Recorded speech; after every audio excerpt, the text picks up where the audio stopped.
اللہ وسلاۃ وسلام علی رسول الکریم واعوذ باللہ من الشیطان الرجیم بسم اللہ الرحمن الرحیم۔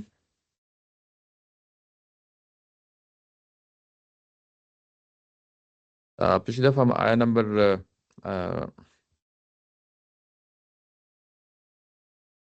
33 تک پڑھ لیا تھا۔ آج ہم اس کے بعد دیکھتے ہیں پچھلی آیا میں جو مضمون تھا پچھلی، بلکہ جو پورا پیراگراف گزرا ہے اس پہ ایک دفعہ پھر دیکھ لیتے ہیں۔ ابھی تک جو کچھ ہم نے پڑھا ہے سورہ توبہ میں، اس میں جو اس کا پہلا حصہ ہے وہ مشرکین عرب کے بارے میں تھا، جس میں یہ کہ رسولوں کے دور میں جو قیامت برپا ہوتی ہے اس کی پوری ایک آؤٹ لائن جو ہے نا مہیا کر دی گئی تھی کہ کس طریقے سے یہ سارا عمل ہونا ہے پورے جزیرہ نما عرب میں، اور اس میں ایک ایک جزیات کو جو ہے نا قرآن مجید نے واضح طور پہ پہلی تقریباً 28-29 آیات میں اس چیز کو واضح کیا۔ اس کے بعد آیا نمبر 29 میں جو ہم نے دیکھا وہ اب اہل کتاب کی طرف رخ ہوا اور ان کے ساتھ کیا معاملہ کرنا ہے، یعنی یہ جو قیامت برپا ہوئی ہے جزیرہ نما عرب میں ایک رسول کی آمد کے بعد، اس میں اہل کتاب کے ساتھ کیا حشر ہوگا، اس کی تفصیلات ہمیں جو ہے نا بڑی تفصیل کے ساتھ دیکھی تھی۔ اس کے بعد یعنی جو چارج شیٹ ہے وہ پیش کی گئی کہ اس کی وجہ کیا ہے کہ کیوں ہم جو ہے نا اہل کتاب پہ جو ہے نا یہ کام کر رہے ہیں۔ آیا نمبر 30 میں ہم نے اس کو دیکھ لیا، اور اس کے بعد جو یعنی آخر میں جو آیا نمبر 32 اور 33 آئی ہیں، یہ دونوں کے لیے یعنی اہل کتاب کے لیے اور مشرکین عرب کے لیے یہ جو سب کچھ کیا جا رہا ہے اس کی وجہ بیان کی جا رہی ہے کہ یہ کیوں کیا گیا۔ وہ یہ کیا گیا کہ یعنی یہاں پہ یہ بتایا گیا ہے کہ ایک اللہ تعالیٰ کی طرف سے نور مکمل ہوگا، یعنی اسلام کی تعلیمات جو ہے نا وہ اس کو مکمل کر دیا جائے گا، اور دوسرا یہ کہ رسول کو بھیجا ہے، اور رسول کے ساتھ بھیجنے کا مطلب یہ ہے کہ اس دین کو جو ہے نا غلبہ عطا کر دیا جائے، اور تمام ادیان پہ جو ہے نا یہ غلبہ ہوگا، اور یہ بھلے جو ہے نا مشرکین کو یا اہل کتاب کو کتنا ہی ناگوار گزرے۔ یہ بات ہے یہاں پہ، یہ جو جملہ اکثر جو ہے نا استاد محترم سے آپ سنتے ہیں کہ رسولوں کو بھیجنے کے لیے جو ہے نا اللہ تعالیٰ کی ذات نے دو پہلوؤں کو جو ہے نا نمایاں کیا ہے۔ ایک کام یہ ہوتا ہے کہ اتمام نعمت ہوتا ہے، اور دوسرا جو کام ہوتا ہے اس کو اتمام حجت کے تحت جو لایا جاتا ہے۔ تو یہ جو آیات ہیں دونوں 32 اور 33 اس کی ایک بہترین مثال ہے کہ یعنی اتمام نعمت کے پہلو سے بھی یتم نورہ ولو کرہ الکافرون، یعنی اتمام نعمت کے پہلو سے بھی رسول جو آتے ہیں وہ اتمام نعمت کرتے ہیں، یعنی اللہ تعالیٰ کی طرف سے جو ہدایت انسانوں کو میسر ہونی ہوتی ہے اس کا اہتمام کرتے ہیں، اس کو اتمام تک پہنچاتے ہیں۔ اور دوسرا اتمام حجت، یعنی رسولوں کے ساتھ ایک چیز لازمی جڑی ہوئی ہوتی ہے جس کو ہم اتمام حجت کہتے ہیں، کہ زمین پہ دینونت برپا ہوتی ہے، زمین پہ قیامت برپا ہوتی ہے، اور اس کی نوعیت بالکل ایسے ہی ہوتی ہے جیسے جو ہے نا کل کو بڑی قیامت برپا ہونی ہے۔ اور قرآن مجید نے اس کو جگہ جگہ جو ہے نا اس کو ایک حوالہ دے کے بتایا ہے کہ میں یہ قیامت برپا کرتا ہوں تاکہ جو کل کو بڑی قیامت لگنی ہے اس کی ایک مثال زمین پہ پیش کر دی جائے۔ یہ بالکل ایسے ہی جیسے ہم سائنس کے معاملے میں کوئی چیز ثابت کرنا چاہتے ہوں تو لیبارٹری میں لے جا کے ہم اس چیز کو ثابت کرتے ہیں اور بتا دیتے ہیں کہ یہ دیکھو یہ چیز تھی، یہ اس کے بارے میں شروع میں ہمارے پاس یعنی وہ اصول جن کی بنیاد پہ یہ ہم نے سارا مقدمہ کھڑا کیا تھا اس کو ہم نے ثابت کر دیا ہے لیبارٹری میں، اور یہ شواہد ہیں، اور ان شواہد ایویڈنس کی بیس پہ ہم یہ کہتے ہیں کہ یہ معاملہ کچھ اور یوں اور یوں ہوا۔ ایسے ہی یعنی یہ جو قیامت زمین میں برپا ہوتی ہے یہ ایک طرح کا یعنی شہادت بن جاتی ہے کہ کل کو ایک بڑی قیامت برپا ہونی ہے، اسی نوعیت کی قیامت برپا ہونی ہے۔ یہ چھوٹے پیمانے پہ دنیا میں ہوئی ہے، کل کو بڑے پیمانے پہ یہ یعنی بڑی قیامت برپا ہوگی۔ یہ ہے آیت نمبر 32 اور 33 میں اس چیز کو دیکھ لیا۔ اب آگے بڑھتے ہیں، آگے جو ہے نا اگلا پیراگراف شروع ہوتا ہے وہ ہے آیت نمبر 34 ہے اور 35، جس میں یہ کہا گیا ہے کہ یا ایھا الذین آمنوا ان کثیرا من الاحبار والرہبان لا یأکلون اموال الناس بالباطل ویصدون عن سبیل اللہ والذین یکنزون الذہب والفضة ولا ينفقونها فی سبیل اللہ فبشرہم بعذاب علیم۔ یہ جو آیا ہے اس کا ترجمہ نیچے اگر آپ پڑھیں، اے ایمان والو، ان فقیہوں اور راہبوں میں بہتیرے ایسے ہیں جو لوگوں کا مال باطل طریقوں سے کھاتے ہیں اور اللہ کی راہ سے روکتے ہیں، سو ان لوگوں کو دردناک عذاب کی خوشخبری دو۔ جو ان میں سے سونا اور چاندی ڈھیر کر رہے ہیں اور اللہ کی راہ میں خرچ نہیں کرتے، اس دن جب ان کے اس سونے اور چاندی پر یہ اگلی آیا ہے، یہ بعد میں دیکھتے ہیں۔ یعنی یہاں پہ اگر آپ دیکھیں تو جو درمیان میں جو دو آیات آئی تھی آیت نمبر 32 اور 33، یہ اصل میں جو پیچھے جو قیامت برپا ہوئی ہے اہل کتاب کے حوالے سے اور مشرکین کے حوالے سے، اس کو یعنی کلیریفائی کرنا تھا، واضح کرنا تھا کہ اس کی نوعیت کیا ہے، اور اس کے بعد پھر مضمون جو ہے نا، جو پچھلی بات تھی یعنی جو اہل کتاب کے بارے میں بات کہی جا رہی تھی، اس کے بعد پھر دوبارہ سے مضمون کو جوڑ دیا ہے۔ تو یہاں پہ اگر آپ دیکھیں تو یہاں پہ جو بات کہی گئی ہے کہ اے ایمان والو، یعنی بات خطاب کن کو کیا جا رہا ہے؟ ایمان والوں کو کیا جا رہا ہے، اہل ایمان کو کیا جا رہا ہے، مسلمانوں کو کیا جا رہا ہے، اور بتایا جا رہا ہے کہ دیکھو ان میں سے یعنی کن میں سے، یعنی انہی اہل کتاب میں سے بہت سے ایسے ہیں احبار۔ احبار کہتے ہیں، ہبر کی جمع ہے، یہ عالم کو، اسکالر کو، شیخ کو یہ کہا جاتا ہے، اور یہ خاص طور پہ یہودیوں کے ہاں یعنی یہ لفظ معروف ہے عربی زبان میں، احبار جمع کی صورت میں آیا ہے، ہبر اس کا سنگولر ہوتا ہے۔ اور رہبان راہب کی جمع ہے، اور راہب آپ جانتے ہیں کہ یہ عیسائیوں کی جو ہے لیڈرشپ، جو صوفی ان کے ہوتے ہیں، سینٹس ہوتے ہیں، جو اپنی زندگی جو ہے نا سب کو چھوڑ کے جو ہے نا غاروں میں، کوہوں میں جا کے جو ہے نا زندگی گزارتے ہیں، ان کو راہب کہا جاتا ہے۔ اور یہ ظاہر ہے کہ دونوں کی لیڈرشپ ہے جو یہاں پہ واضح کر دی گئی ہے کہ کیا کرتے ہیں، یہ کھاتے ہیں لوگوں کا مال باطل طریقے سے، یعنی یہ چیز جو یہاں پہ بیان کی گئی ہے، یہ لوگوں کا مال باطل طریقے سے کھاتے ہیں۔ اور دوسری بات یہ کہی گئی ہے کہ اللہ کے راہ سے روکتے ہیں۔ تیسری یہ بات کہی گئی ہے کہ یہ سونے اور چاندی کے جو ہے نا کنز یعنی ڈھیر جمع کرتے رہتے ہیں۔ یعنی تین باتیں ہیں جو یہاں پہ ان کو نمایاں کیا گیا ہے۔ یہاں پہ ایک چیز واضح رہنی چاہیے کہ جو اس سے پیچھے جو چارج شیٹ پیش کی گئی تھی، اس کو سامنے رکھتے ہوئے اگر آپ دیکھیں تو پیچھے جو چارج شیٹ تھی وہ تھی اصل میں اللہ تعالیٰ کے یعنی جو حقوق ہیں اس کے حوالے سے۔ یعنی پیچھے جو چارج شیٹ تھی وہاں پہ بھی اگر آپ دیکھیں تو احبار ہی کو جو ہے نا یعنی ایڈریس کیا گیا تھا، احبار اور رہبان ہی کو ایڈریس کیا گیا تھا۔ یعنی آیت نمبر 31 میں اگر آپ دیکھیں تو وہاں پہ بھی احبار ہی اور رہبان ہی جو ہے نا یہاں پہ ایڈریسز ہیں، یعنی انہی کو ایڈریس کر کے بتایا جا رہا ہے کہ دیکھو کہ یہ وہ لوگ ہیں جنہوں نے اللہ کے علاوہ جو ہے نا حضرت عیسیٰ علیہ السلام کو اور عزیر علیہ السلام کو جو ہے نا انہوں نے اپنا جو ہے نا رب بنا لیا ہے۔ یعنی یہ بات پچھلی آیات میں ہو رہی تھی، اور یہ خالصتاً اللہ کے حقوق تھے، یعنی اللہ کے حقوق، اللہ کی صفات میں دوسروں کو شریک کر لینا، اللہ کی ذات میں دوسروں کو شریک کر لینا، اور اللہ کی عبادت میں دوسروں کو شریک کر لینا۔ یہ بات تھی آیت نمبر 30 میں، 31 میں ان کو ہم نے دیکھا، یہ اللہ کے حقوق کے بارے میں بات تھی۔ اور اب جو ہے نا یہی لوگ، یہی احبار اور رہبان کا ذکر دوبارہ سے آ گیا ہے، لیکن اب یہ انسانوں کے حقوق کے حوالے سے ہے، یعنی مخلوق کے حقوق کے حوالے سے ہے۔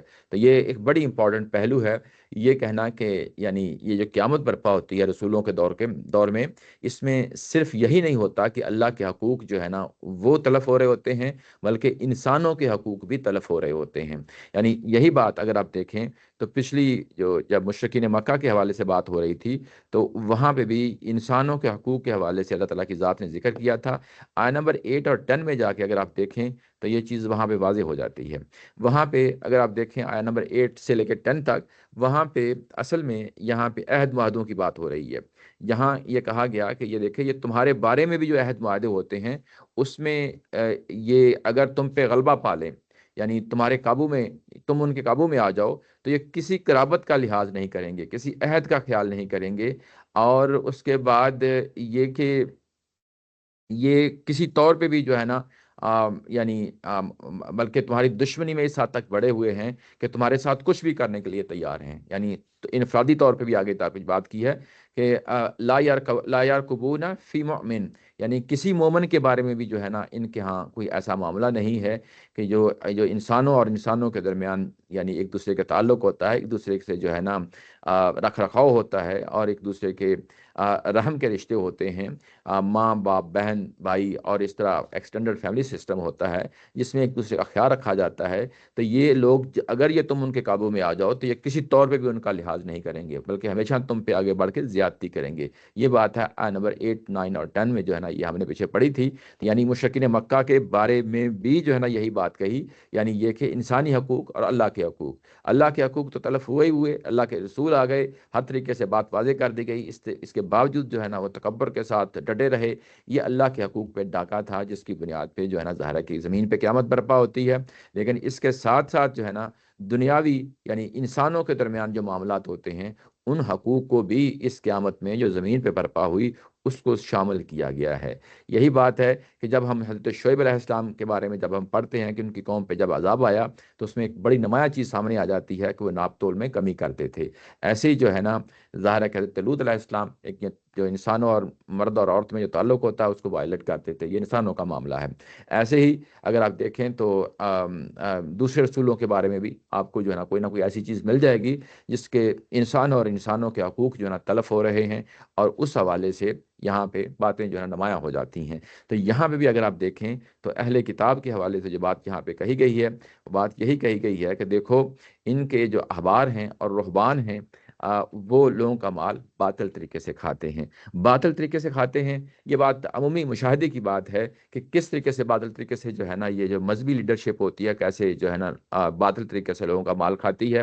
یعنی یوں ہی ایک مذہب آتا ہے، یعنی اس کے بعد وہ مذہب جو ہے نا ایک انسٹیٹیوشن کی شکل اختیار کر لیتا ہے۔ اس انسٹیٹیوشن کے تحت بہت سارے چھوٹے چھوٹے انسٹیٹیوشنز وجود میں آ جاتے ہیں، جیسے پیر ہے، جیسے جو ہے نا شیخ ہے، جیسے جو ہے نا یعنی جو مجاور بن جاتے ہیں، یا اس طرح کی اور کئی دسیوں بیسیوں تیسیوں جو ہے نا شکلیں بن جاتی ہیں۔ یہ ہر مذہب کے ساتھ یہ ہوتا ہے، جس میں ہوتا یہ ہے کہ عوام کے پیسے آتے ہیں، اور پھر اس کے بعد جو ہونا تو یہ چاہیے تھا کہ جو مال آتا ہے، عوام کے پیسے آتے ہیں جو ان مذہبی لیڈرشپ کے پاس آتے ہیں، وہ غریبوں تک جائیں۔ یعنی ہونا تو یہی چاہیے کہ غریبوں تک جائیں، بیواؤں تک جائیں، یتیموں تک جائیں، لیکن ہوتا کیا ہے کہ ان کی اپنی پاکٹس جو ہے نا وہ بھری جاتی ہیں۔ یعنی مذہبی لیڈرشپ اپنی پاکٹس جو ہے نا وہ بھر لیتا ہے۔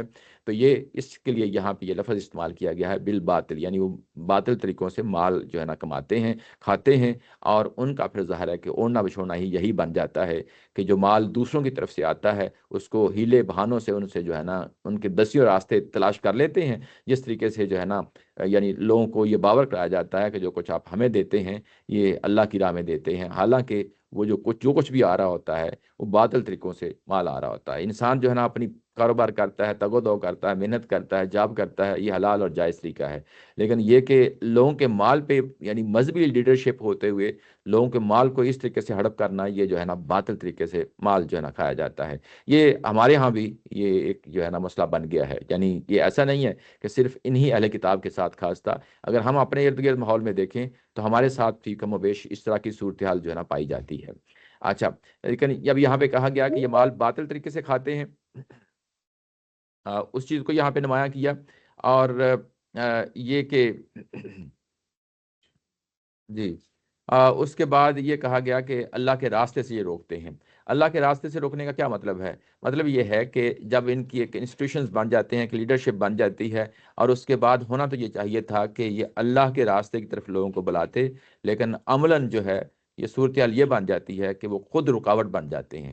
یعنی اللہ کے راستے کی طرف راستہ کھولنا چاہیے، لوگوں کو دین بتانا چاہیے، اللہ کی رضا کیا ہے، اللہ تعالیٰ کی ذات کیا چاہتی ہے، مذہب کس لیے آتا ہے، قیامت کس لیے برپا ہونی ہے، یہ جو بنیادی چیزیں ہیں یہ لوگوں کے دل و دماغ میں بٹھانی چاہیے، لوگوں کو اس کی طرف دعوت دینی چاہیے۔ لیکن یہ لوگ جو ہے نا عملاً اس کے خلاف کھڑے ہو جاتے ہیں، اور عملاً یعنی وہ کہتے تو وہی ہوتے ہیں، یعنی کہنے کا مطلب یہ ہے کہ دعوت تو وہ دے رہے ہوتے ہیں، لیکن عملاً جو ہے نا اللہ کے راستے میں رکاوٹ بن جاتے ہیں۔ اس طریقے سے جب کوئی دعوت اٹھتی ہے، جس طرح اللہ کے رسول آ گئے تھے یہاں پہ مدینہ میں، تو اللہ کی دعوت اٹھتی ہے تو اس کے خلاف جو ہے نا یہ ایک محاذ کھڑا کر لیتے ہیں، یعنی اس کے خلاف فتووں کا محاذ کھڑا کر لیتے ہیں، اس کے خلاف اعتراضات کی جو ہے نا انبار لگا دیتے ہیں، تہمتوں کا انبار لگا دیتے ہیں، اور اس طریقے سے پروپیگنڈا کرتے ہیں کہ جو نئی دعوت سامنے آئی ہے اس کی راستے میں رکاوٹ بن کے کھڑے ہو جاتے ہیں۔ تو یہ تمام پہلو ہیں وَيَصُدُّونَ عَن سَبِيلِ اللَّهِ، اس کے صورت میں جو ہے نا ہمارے سامنے آ جاتے ہیں۔ یعنی ایک ان پہ یہ اعتراض کیا گیا، یعنی یہ چارج شیٹ پیش کی گئی، وہ یہ تھی کہ یہ لوگوں کا مال باطل طریقے سے کھاتے ہیں، دوسرا یہ کہ یہ اللہ کے راستے سے روکتے ہیں، یعنی اللہ کے راستے سے یعنی اللہ کی دعوت کے راستے سے جو کچھ اللہ تعالیٰ کی ذات نے جو ہے نا کتاب کی صورت میں، رسول کی جو ہے نا دعوت کی صورت میں جو ہے نا بھیجا گیا تھا، اس کی راستے میں رکاوٹ بن جاتے ہیں۔ والذین یکنزون الذھب والفضة، اور اگلی تیسری بات یہ کہی کہ ان کی ساری تگ و دو، ساری دوڑ دھوپ، ساری جو ہے نا جو محنت کا میدان ہے وہ دین نہیں ہے، مذہب نہیں ہے، بلکہ سونا اور چاندی کا ڈھیر لگانا ہے۔ یکنزون کا یہاں پہ لفظ آ گیا ہے، یعنی کنز کا مطلب ہی ہوتا ہے ذخیرہ کرنا، ذخیرہ کرنا، یعنی یہ کہ کتنا مال ہے جو یعنی سیندھ سیندھ کے رکھ لیا ہے۔ یہاں پہ سونے اور چاندی کی بات کی، یہ محاورتاً استعمال کیا گیا ہے، ضروری نہیں کہ سونا اور چاندی ہو، اس میں جو ہے نا ہر طرح کی پراپرٹی شامل ہے، ہر طرح کی مال و دولت شامل ہے، اس میں سواری شامل ہے، اس میں گھر شامل ہے، اس میں جو ہے نا زمین شامل ہے، واٹس ایور یعنی جو کچھ بھی ہوتا ہے وہ ظاہر ہے کہ اس کو یہاں پہ اس کو شامل کر لیا گیا۔ یہ محض سونا اور چاندی یہاں پہ بات جو ہے نا بات سونا اور چاندی کیا کہ ہر طرح کی جو ہے نا جو مال و اموال ہوتے ہیں ان کو یہاں پہ اس کو شامل کر لیا گیا ہے۔ اچھا، یہاں پہ پیچھے ایک بڑی خوبصورت بات ہے، میں چاہتا ہوں اس کو بھی ہائی لائٹ کر دوں۔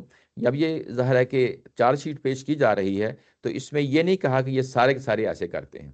اللہ تعالیٰ کی ذات نے جو ہے نا یہ آخری بات کہی ہے، یعنی اب یہ قیامت برپا ہو گئی ہے تو اس میں بھی اس چیز کا خیال رکھا ہے کہ یہ ساروں کو جو ہے نا ایک سویپنگ سٹیٹمنٹ نہیں دیتی، بلکہ کہا کہ ان کثیر من الاحباری، یعنی ان میں سے کثیر لوگ، اس کا مطلب یہ ہے کہ منارٹی وہاں پہ موجود تھی، آخری وقت تک موجود تھی، جو سٹل جو ہے نا پیچھے ہم پڑھ رہے ہیں سورہ آل عمران میں، سورہ النساء میں پڑھ رہے ہیں کہ یہ لوگ جو تھے دن کو جو ہے نا ظاہر ہے کہ نمازیں یعنی اللہ تعالیٰ کی یعنی اپنی یعنی روزی کا کام بھی کرتے، روزی روٹی کا کام بھی کرتے، کاروبار کرتے، حلال طریقوں سے کماتے، اور راتوں کو اٹھ کے جو ہے نا قرآن اپنی تورات کی تلاوت کرتے اور یعنی نوافل پڑھتے۔ یہ پیچھے جو ہے نا ذکر آیا ہے، بڑی تفصیل کے ساتھ ذکر آیا ہے، تو اس کا مطلب یہ ہے کہ اللہ تعالیٰ کی ذات نے یہاں پہ سویپنگ سٹیٹمنٹ نہیں دی، بلکہ میجارٹی کی بات کہی ہے، اور میجارٹی کا رویہ ظاہر ہے کہ جس طریقے سے بتایا گیا ہے وہ سامنے آ گیا ہے۔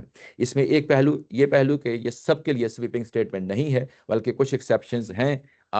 دوسری بات یہ کہ اب یہ جو بات کہی جا رہی ہے یہ آخری قیامت یعنی جو برپا ہونی ہے اس کے سلسلے میں بات کہی جا رہی ہے، تو یہاں پہ ایک اور پہلو ہے جو نمایاں ہوتا ہے، وہ یہ کہ جب اللہ تعالیٰ کی ذات فیصلہ کرتی ہے کسی قوم کے بارے میں تو ایسا نہیں ہوتا کہ یہ کہ یعنی ان کے چند لوگ خراب ہوں اور اس کی بنیاد پہ پوری قوم کو دھر لیا جائے، ایسا نہیں ہے، بلکہ عمومی جو رویہ ہے پوری قوم کا اس کی بنیاد پہ جو ہے نا اللہ تعالیٰ کی ذات قوموں کے ساتھ معاملہ کرتی ہے۔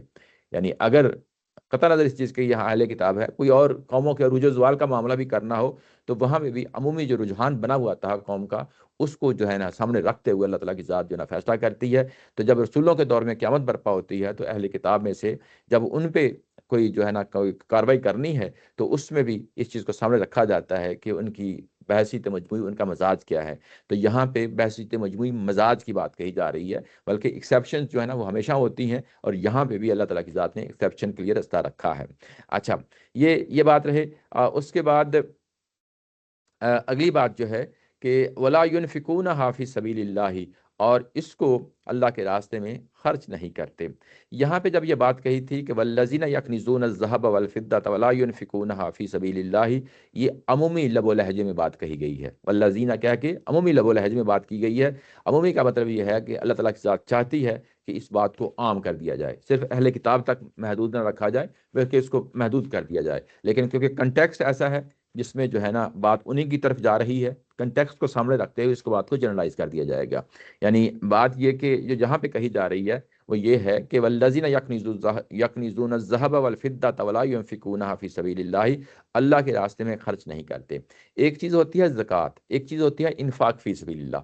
یہاں پہ زکوٰۃ کی بات نہیں ہو رہی، یہاں پہ انفاق فی سبیل اللہ کی بات ہو رہی ہے۔ زکوٰۃ جو ہے وہ لازمی ہے، زکوٰۃ لازمی ہے، خواہ وہ اہل کتاب ہوں، خواہ وہ جو ہے نا مسلمان ہوں یعنی اہل اسلام ہوں۔ اور زکوٰۃ انفرادی طور پہ اگر آپ دے رہے ہیں تو وہ دینی ہوگی، اگر حکومت لے رہی ہے تو حکومت کو دینی ہوگی، یعنی دونوں صورتوں میں اس سے کوئی گنجائش نہیں ہے زکوٰۃ سے یعنی بچنے کی۔ یہاں پہ جو بات کہی جا رہی ہے وہ زکوٰۃ سے بڑھ کے اگلا تقاضا ہے۔ وہ اگلا تقاضا کیا ہے کہ وہ اللہ کے راستے میں خرچ نہیں کرتے۔ یہ کیا چیز ہے کہ اللہ کے راستے میں خرچ نہیں کرتے؟ یعنی ایک منیمم سٹیج ہے، ایک منیمم جگہ ہے جہاں پہ کھڑے ہو کے جو ہے نا آپ یعنی زکوٰۃ دے رہے ہوتے ہیں، لیکن اللہ تعالیٰ کی ذات جو ہے نا اس سے بڑھ کر بھی تقاضا کر رہی ہوتی ہے۔ وہ تقاضا یہ کر رہی ہوتی ہے یعنی یہ کہ یہ ہم پیچھے پڑھ رہے ہیں سورہ بقرہ میں بڑی تفصیل کے ساتھ کہ یعنی کتنی مقدار ہے جو ہم اللہ کی راہ میں خرچ کر سکتے ہیں، تو اس میں اللہ تعالیٰ کی ذات نے پیچھے بتایا ہے کہ یعنی جو بات کہی گئی تھی اس کا لب لباب یہ ہے کہ یہ جو آپ کے گھریلو معاملات ہوتے ہیں، گھریلو جو چیزیں ہوتی ہیں اور کاروباری ضرورتیں ہوتی ہیں اور گھریلو ضرورتیں ہوتی ہیں، اس مقصد کے لیے آپ ظاہرہ کے پیسے جمع کر سکتے ہیں۔ یعنی ظاہرہ کہ کل کو اپنے گھر کے کوئی معاملات لانے ہیں، بچوں کی تعلیم ہے، بچوں کی شادیاں ہیں، گھر کا معاملہ ہے، اس کے لیے پیسے آپ جمع کر سکتے ہیں، اس میں کوئی حرج کی بات نہیں ہے۔ ایسے ہی کاروباری ضرورتوں کے لیے جو ہے نا کاروباری ضرورتوں کے لیے آپ پیسے جمع کر سکتے ہیں۔ لیکن اگر اس دوران میں اگر کوئی ایسا معاملہ ہو جاتا ہے جیسے کہ جو ہے نا جہاں پہ ضرورت پڑ گئی ہے، جہاد کی ضرورت پڑ گئی ہے، یا جو ہے نا اللہ کے کام کے لیے ظاہر ہے کہ دعوت کا کام ہے، جیسے جو ہے نا مسجدوں کا کام ہے، مدرسوں کا کام ہے، یا انسانی معاملات ہیں جیسے جو ہے نا کوئی زلزلہ آ گیا ہے، کوئی فلڈ آ گیا ہے، یا آپ کے ارد گرد کے پیش میں جو ہے نا آپ کے سراؤنڈنگ میں آپ کے قریبی اعزاء اقربا میں کسی بچے کی تعلیم کا مسئلہ آ گیا ہے، اس کی صحت کا مسئلہ آ گیا ہے، یعنی ہاسپٹل میں ہے کوئی، تو اگر جو ہے نا کوئی ضرورت پڑتی ہے اور اور آپ کو آگے لپکنا چاہیے، اس کو انفاق فی سبیل اللہ کہا جاتا ہے۔ یعنی انفاق فی سبیل اللہ کیا ہوتا ہے کہ یعنی جو مال اور دولت آپ کے پاس موجود ہے، اور اس مال اور دولت میں سے اگر کوئی ضرورت پڑ گئی ہے اور جائز ضرورت ہے اور آپ وہاں پہ آگے نہیں بڑھے، تو اس کا مطلب یہ ہے کہ پھر آپ نے انفاق فی سبیل اللہ سے منہ موڑ لیا ہے۔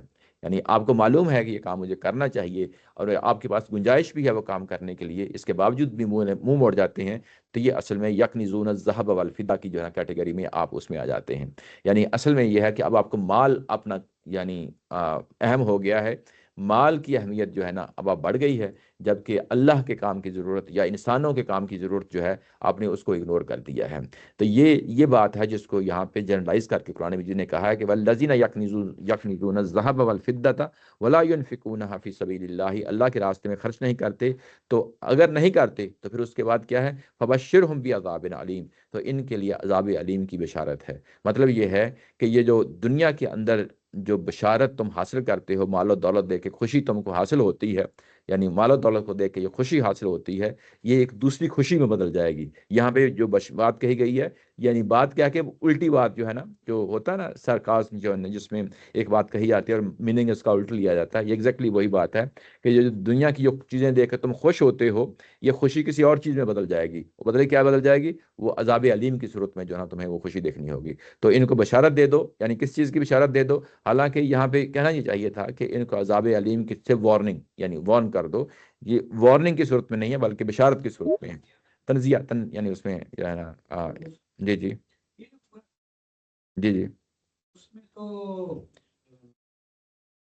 کتاب ان پر عذاب نازل ہو رہا ہے، جی جی تو عذاب نازل ہوتے ہوئے جس طرح پیچھے قریش کے عذاب نازل ہونے کے بعد موٹیویشن کے لیے ان کے سارے جرائم اگلے بھی بیان کر دیے ایمان کے علاوہ، جی جی یہاں پر بھی یہ اصل میں ان کی ایک جرائم پیش ہو ڈرائنگ رہی پیج ہے۔ یہ حضور الذهب اور یہ آیت تو آج پہلی دفعہ مجھے پتہ چلا جی کہ یہ کانٹیکس میں بہرحال انہی کی جی انہیں کی بات ہو رہی انہی کی جرم بیان ہو رہا ہے، ان کی جرم یہ کوئی مسلمانوں پر کوئی نہیں، لیکن تحریض نہیں ہو رہی یہ ہے۔ مسلمانوں پہ نہیں ہو رہی، مسلمانوں پہ نہیں ہو رہی، لیکن بات عمومی لیول ہے جو میں کہی جا رہی ہے، کیونکہ یہ اس میں یہ یہ نتیجہ نکال سکتے ہیں کہ ہمیں بھی یہ رویہ جی اختیار ایسے ہی ہے، کرنا ایسے چاہیے۔ کیونکہ یہ شریعت کا پہلو ہے، ہاں، شریعت کا پہلو ہے نا، انفاق فی سبیل اللہ شریعت کا پہلو ہے، تو اس چیز کو اصل یہ چارج شیٹ ان کے خلاف پیش کی جا رہی ہے، ٹھیک ہے نا، چارج شیٹ ان کے پیش کیا، لیکن عمومی لیول ہے جو میں بات کہی جا رہی ہے جو ہم سے بھی متعلق ہو جائے۔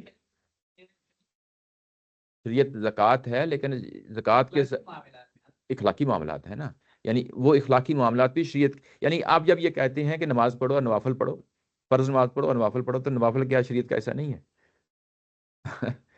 لیکن وہ فرض نہیں دیکھیں، وہ بات ہوتا یہ ہے کہ اصل شریعت کے اندر بھی جو ہے نا کچھ چیزیں ایسی ہوتی ہیں جو لازمی کی جاتی ہیں، کچھ چیزیں آتی ہیں جو اسے نیچے آ کے کی جاتی ہیں، ٹھیک ہے نا، جیسے حج ہے، حج کے نیچے نہیں لازمی تو نہیں کرے، یہ جس طرح نوافل کی کیٹیگری ہے اسی طریقے سے انفاق فی سبیل اللہ کی کیٹیگری ہے، ٹھیک ہے نا، تو یعنی انفاق کو بھی آپ شریعت سے نہیں نکال سکتے نا، شریعت کا حصہ شریعت کا حصہ ہے۔ میں اصل وہ جو ہائی لائٹ کیا نا میں اس کو ہائی لائٹ کر رہا ہوں کہ فرض ہونا، یہ کہ جب ہم فرض اور نوافل کی بحث کرتے ہیں تو اس کا مطلب ہرگز نہیں ہوتا کہ نوافل کو ہم شریعت سے نکال دیتے ہیں، یعنی وہ اصل میں بتانا یہ مقصود ہوتا ہے کہ ایک وہ چیز ہے جو لازمی کرنی ہے، ایک وہ چیز ہے جو اس کے تھوڑا سا نیچے اتر کے کرنی ہے، تو یعنی نوافل کی بھی اپنی جگہ اہمیت ہے، نوافل کو بھی نہیں چھوڑ سکتے، ٹھیک ہے نا، یعنی اگر ایک شخص فرض نماز ہی پڑھ لیتا ہے تو امید تو یہی کی جا سکتی ہے کہ کل کو جو ہے نا وہ یعنی اللہ تعالیٰ کی ذات اس پہ کو مواخذہ نہیں کرے گی۔ ایسے ہی زکوٰۃ اگر کوئی دیتا ہے اور زکوٰۃ واقعی جو ہے نا اس کے پاس اتنا مال و دولت نہیں ہے اور کل کو مواخذہ نہیں ہوگا اللہ تعالیٰ کی ذات، لیکن کیا جو ہے نا آپ نوافل ہی چھوڑ دیں، کیا آپ انفاق فی سبیل اللہ ہی چھوڑ دیں؟ تو یہ تو پاسبل نہیں ہے نا۔ مطلب یہ ہے کہ یہ جو اصل جو میدان ہوتا ہے نا، جو بعد والا میدان ہوتا ہے، ایک ہوتا ہے فرض والا میدان، وہ تو آپ نے اپنے ذمہ داری ادا کر دی، لیکن آپ کا اللہ تعالیٰ کی ذات کے ساتھ کتنا تعلق ہے اور انسانی یعنی انسانوں کے ساتھ کتنا تعلق ہے، وہ آپ کا انفاق فی سبیل اللہ سے پتہ چلتا ہے اور آپ کا نوافل سے پتہ چلتا ہے۔ لیکن ویسے یہ آیت جو ہے جی جی یہ ہمارے ہاں جو تھوڑے سے پیسے والے لوگ ہوتے ہیں، جی جی انویسٹرز ہوتے ہیں، زیادہ جائیداد ہوتی ہے ان کو ہمارے جیسے مذہبی لوگ نیچا دکھانے کے لیے آئے یہ آج پڑھ دیتے ہیں اور وہ بیچارے پھر اپنے آپ کو تھوڑا سا ڈیفینسو. embarrass feel ہاں کرتے ہیں ہاں کہ یار یہ غریب لوگ ہم سے بہتر ہے جی جی کیونکہ ہم لوگ تو اتنا خرچ نہیں کر رہے ہیں. صحیح. تو میرا خیال ہے کہ اس کو تھوڑا سا اپنے کانٹیکس میں دیکھنا چاہیے. جی میں وہی کنٹیکسٹ بھی بتا رہا ہوں نا ساتھ ساتھ. اصل یہ 4 شیٹ ہے، یہ 4 شیٹ ہے. اچھا یہ جو اوپر جتنی بات کی گئی ہے نا یہ والی، یہ یہ آپ کے تھوڑا سا آنے سے پہلے یہ بات اس چیز کو نمایاں کیا گیا ہے کہ یہ ساری چیزیں مسلمانوں کے اندر بھی پائی جاتی ہیں. جو اوپر یعنی جو اوپر بات کہی گئی ہے نا کہ احبار اور رہبان لا یاکلون اموال الناس بالباطل، لوگوں کا مال باطل طریقے سے کھاتے ہیں، اللہ کے راستے سے روکتے ہیں اور سونا اور چاندی کے ڈھیر لگاتے ہیں. یہ تینوں چیزیں جو ہے نا گو کے کنٹیکسٹ میں 4 شیٹ انہی کے خلاف پیش کی جا رہی ہے، لیکن یہ ساری چیزیں ہمارے اندر بھی پائی جاتی ہیں. تمام پہلوؤں سے ساری چیزیں ہمارے اندر بھی پائی جاتی ہیں. تو یہ چیزیں جو ہے نا بڑی امپورٹنٹ ہیں، اس کو جو ہے نا سمجھ لینا چاہیے کہ یہ کس طریقے سے یہ چیزیں اس میں یہ کہ پہلے بھی اس چیز کو ہائی لائٹ کیا ہے کہ دیکھیں جب یہ قیامت برپا ہوتی ہے تو اس میں اللہ کے حقوق کو بھی جو ہے نا ظاہر ہے کہ تلف ہو رہے ہوتے ہیں، انسانوں کے حقوق بھی تلف ہو رہے ہوتے ہیں. تو دونوں پہلوؤں کو جہاں پہ جو ہے نا کمبائن کر کے اللہ تعالیٰ کی ذات نے جہاں پہ اس چیز کا ذکر کیا ہے. بات واضح ہوئی نا؟ یعنی دونوں پہلوؤں کو، یہ پہلو بھی جو ہے نا یہ بھی ہمارے ہاں بات کرتے ہوئے جو ہے نا ذہن میں نہیں رہتا کہ جب زمین پہ قیامت برپا ہوتی ہے تو ہم سمجھتے ہیں کہ شاید یہ ایک ہی پہلو ہوتا ہے، وہ نمایاں ہو جاتا ہے. یعنی کہ رسول آ گئے ہیں، اللہ کا حق جو ہے نا تلف ہو گیا اور قیامت برپا ہو گئی ہے. لیکن جب ہم جزیات میں جا کے دیکھتے ہیں تو وہاں پہ انسانوں کے حقوق بھی تلف ہو رہے ہوتے ہیں. ٹھیک ہے نا؟ یعنی یہاں پہ اگر آپ دیکھیں تو بڑی ایک خاص پہلو ہے جو آگے چل کے جو ہے نا اس چیز کو نمایاں ہو جائے گا. یہ جو پہلو ہے یہاں پہ ہائی لائٹ کیا جا رہا ہے، یہ مذہبی پہلو سے بھی جو ہے نا ہائی لائٹ کیا جا رہا ہے، انسانی حقوق کے حوالے سے بھی ہائی لائٹ کیا جا رہا ہے. اور ایسے ہی مشرکین مکہ کے بارے میں جو پیچھے 4 شیٹ پیش کی گئی ہے وہاں پہ بھی یہی صورتحال تھی. یعنی دونوں کو سامنے رکھ کے جو ہے نا بات ہو رہی ہے. بات واضح ہو گئی نا؟ جی جی. اچھا اس کے بعد یہ کہا گیا ہے کہ یہ جو عذاب علیم ہے یہ اس کی کیا نوعیت ہوگی؟ یوم یحمى علیہ فی نار جہنم، اور اس دن یعنی قیامت والے دن یہ ان کو تپایا جائے گا، گرم کیا جائے گا. اور یہ جو ترجمہ کیا گیا ہے کہ دہکائی جائے گی، دہکایا جائے گا. یعنی یحمى یعنی دہکایا جائے گا، علیہ اس پہ، کس پہ؟ یعنی اسی چاندی اور سونے پہ تپایا جائے گا ان کو. کئی جگہ پہ آیا ہے، کئی جگہ پہ آیا ہے. ہاں یہ گرم گرم کے معنی ہے. ہاں حمیمن، ہاں کھولتا ہوا پانی، ایسے ہی ہے. نہیں وہ اور ہے، وہ لفظ اور ہے، لفظ اور ہے. اچھا لیکن یوم آیا ہے لفظ کئی جگہوں پہ آیا ہے. اچھا یہ کہ یوم علیہ اس پہ جو ہے نا تپایا جائے گا، کس پہ؟ اسی سونے اور چاندی پہ جو ہے نا تپایا جائے گا. فی ناری جہنم، جہنم کی آگ میں ڈال کر، جہنم کی آگ میں ڈال کر ان کو اسی پہ تپایا جائے گا. اچھا یہ ایک خاص پہلو ہے، یہ بھی ہماری نظروں سے جو ہے نا اکثر اوجھل رہ جاتا ہے. یہ سورہ بقرہ میں ہم پیچھے پڑھ رہے ہیں اور مختلف صورتوں میں اس چیز کو سامنے آیا ہے کہ جس طرح کے جرائم آپ نے دنیا میں کیے گئے ہیں اسی ہی طرح کے جو ہے نا آپ کو قیامت میں جب سزا دی جائے گی تو اس کو سامنے رکھ کے دی جائے گی اور اسی طرح کا جو ہے نا آپ کو عذاب دیا جائے گا. یعنی سزا کی نوعیت بھی وہی ہوگی. اب آپ یہاں پہ دیکھیں کہ سونے اور چاندی کے ڈھیر ہیں آپ کے پاس اور سونے اور چاندی کو آگ لگائی جا رہی ہے. ٹھیک ہے نا؟ اب یہ کہا کہ یوم یحمى علیہ، یہی سونا اور چاندی جو ہے نا یہ میٹیریل بنے گا آپ کا اور اسی کے اوپر تم کو جو ہے نا تپایا جائے گا. عبرت کی چیز چل رہی ہوگی، عبرت کی چیز چل رہی ہوگی. اصل میں اس کا لنک دنیاوی کسی نہ کسی چیز کے ساتھ ہے، دنیاوی کسی نہ کسی چیز کے لنک میں ساتھ ہے. اچھا یہ جو پہلو ہے نا یہ اس پہلو کو ہمارے استاد نے بڑا نمایاں کیا ہے، لنک کیا ہے. وہ پتہ کیا ہے؟ جو دنیا کے اندر سزائیں دی جاتی ہیں نا وہ تو عبرت اپنی جگہ، جیسے کسی نے چوری کی ہے، ڈاکہ مارا، ہاتھ کاٹ دیے.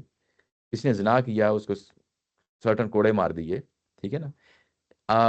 یہ جو دنیا کے اندر حدود کی سزائیں اللہ تعالیٰ کی ذات نے رکھی ہیں ایگزیکٹلی اسی چیز کو سامنے رکھ کے رکھی ہیں.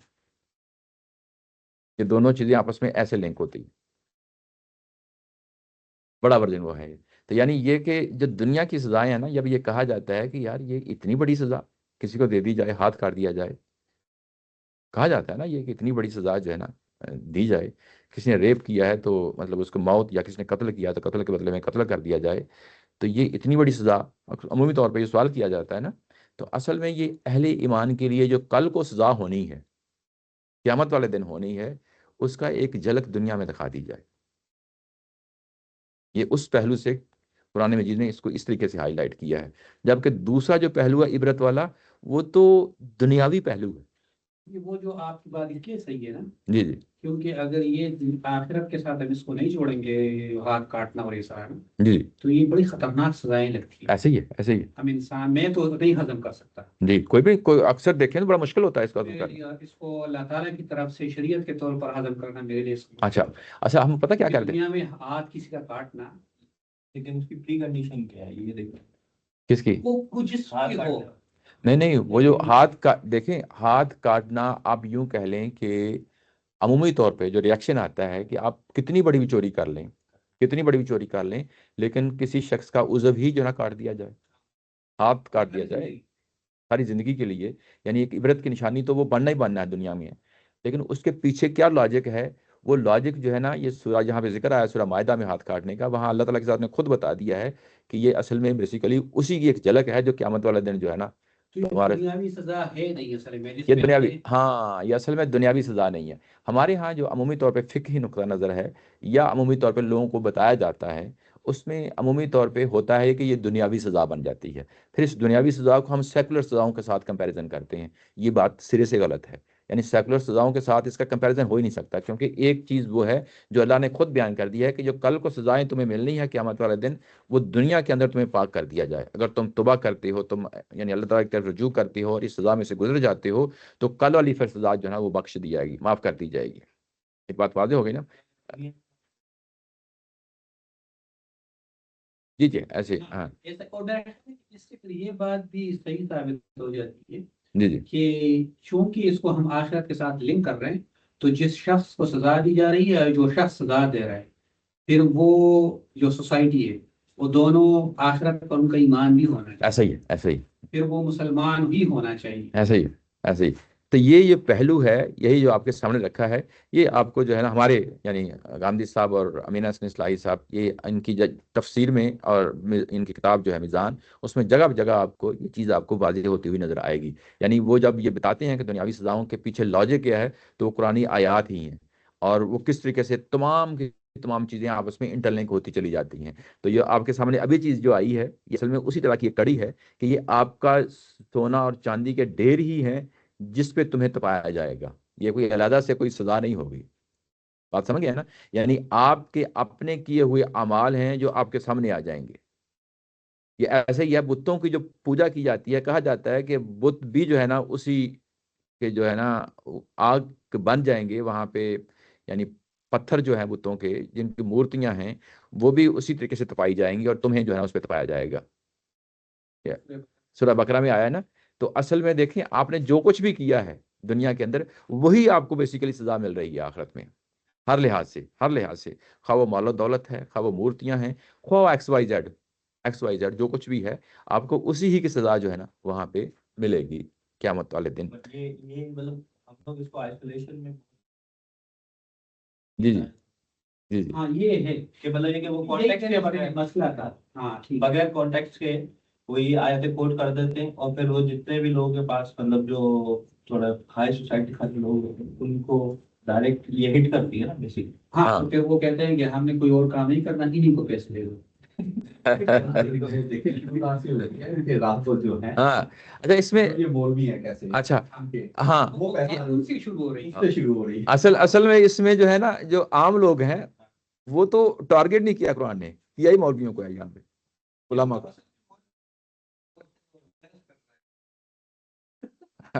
وہ مطلب یہ کہ دین کو بیچ کے دنیا بنا رہا ہے. میں نے ابھی تک اپنے گاؤں میں کسی مسجد کے مولوی صاحب کو زکات دیتے نہیں دیتے، حالانکہ سب کی جائیدادیں ہیں اور سب کے پاس پیسے ہیں، وہ زکات نہیں دیتے، نہ کسی کو خیرات دیتے، خود لیتے جی بس لینے والے. یہ اسی کو اچھا، پھر اس کے بعد کہا گیا ہے کہ فتقوا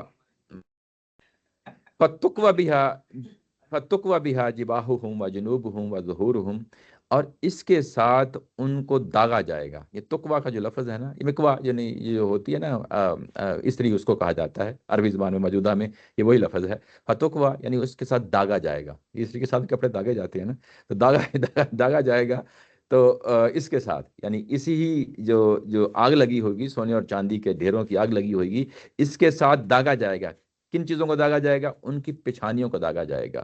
وجنوبہم، اور ان کے پہلوؤں کو، جسم کے پہلوؤں کو جو ہے نا، دونوں سائیڈوں کو اس کے ساتھ داغا جائے گا. وظہورہم، اور ان کی بیک جو پشت ہوتی ہے اس کو داغا جائے گا. یعنی تین پہلو ہیں، آپ کا چہرہ یعنی پیشانی، اور آپ کے دونوں سائیڈیں، اور آپ کی بیک، اس کے ساتھ داغا جائے گا.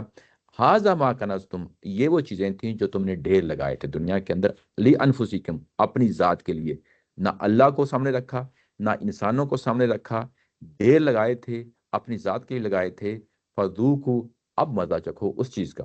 فذوقوا، مزہ چکھو اس چیز کا. ما کنتم تکنزون، جو تم ڈھیر لگایا کرتے تھے، سینت سینت کر رکھا کرتے تھے، اب تم اس کا مزہ چکھو. یہاں پہ ایک بڑا خاص باریک پہلو ہے جو قرآن کی لٹریری سٹائل، جو ادبی سٹائل ہے، وہ چیز سامنے ہو کے نظر آتی ہے.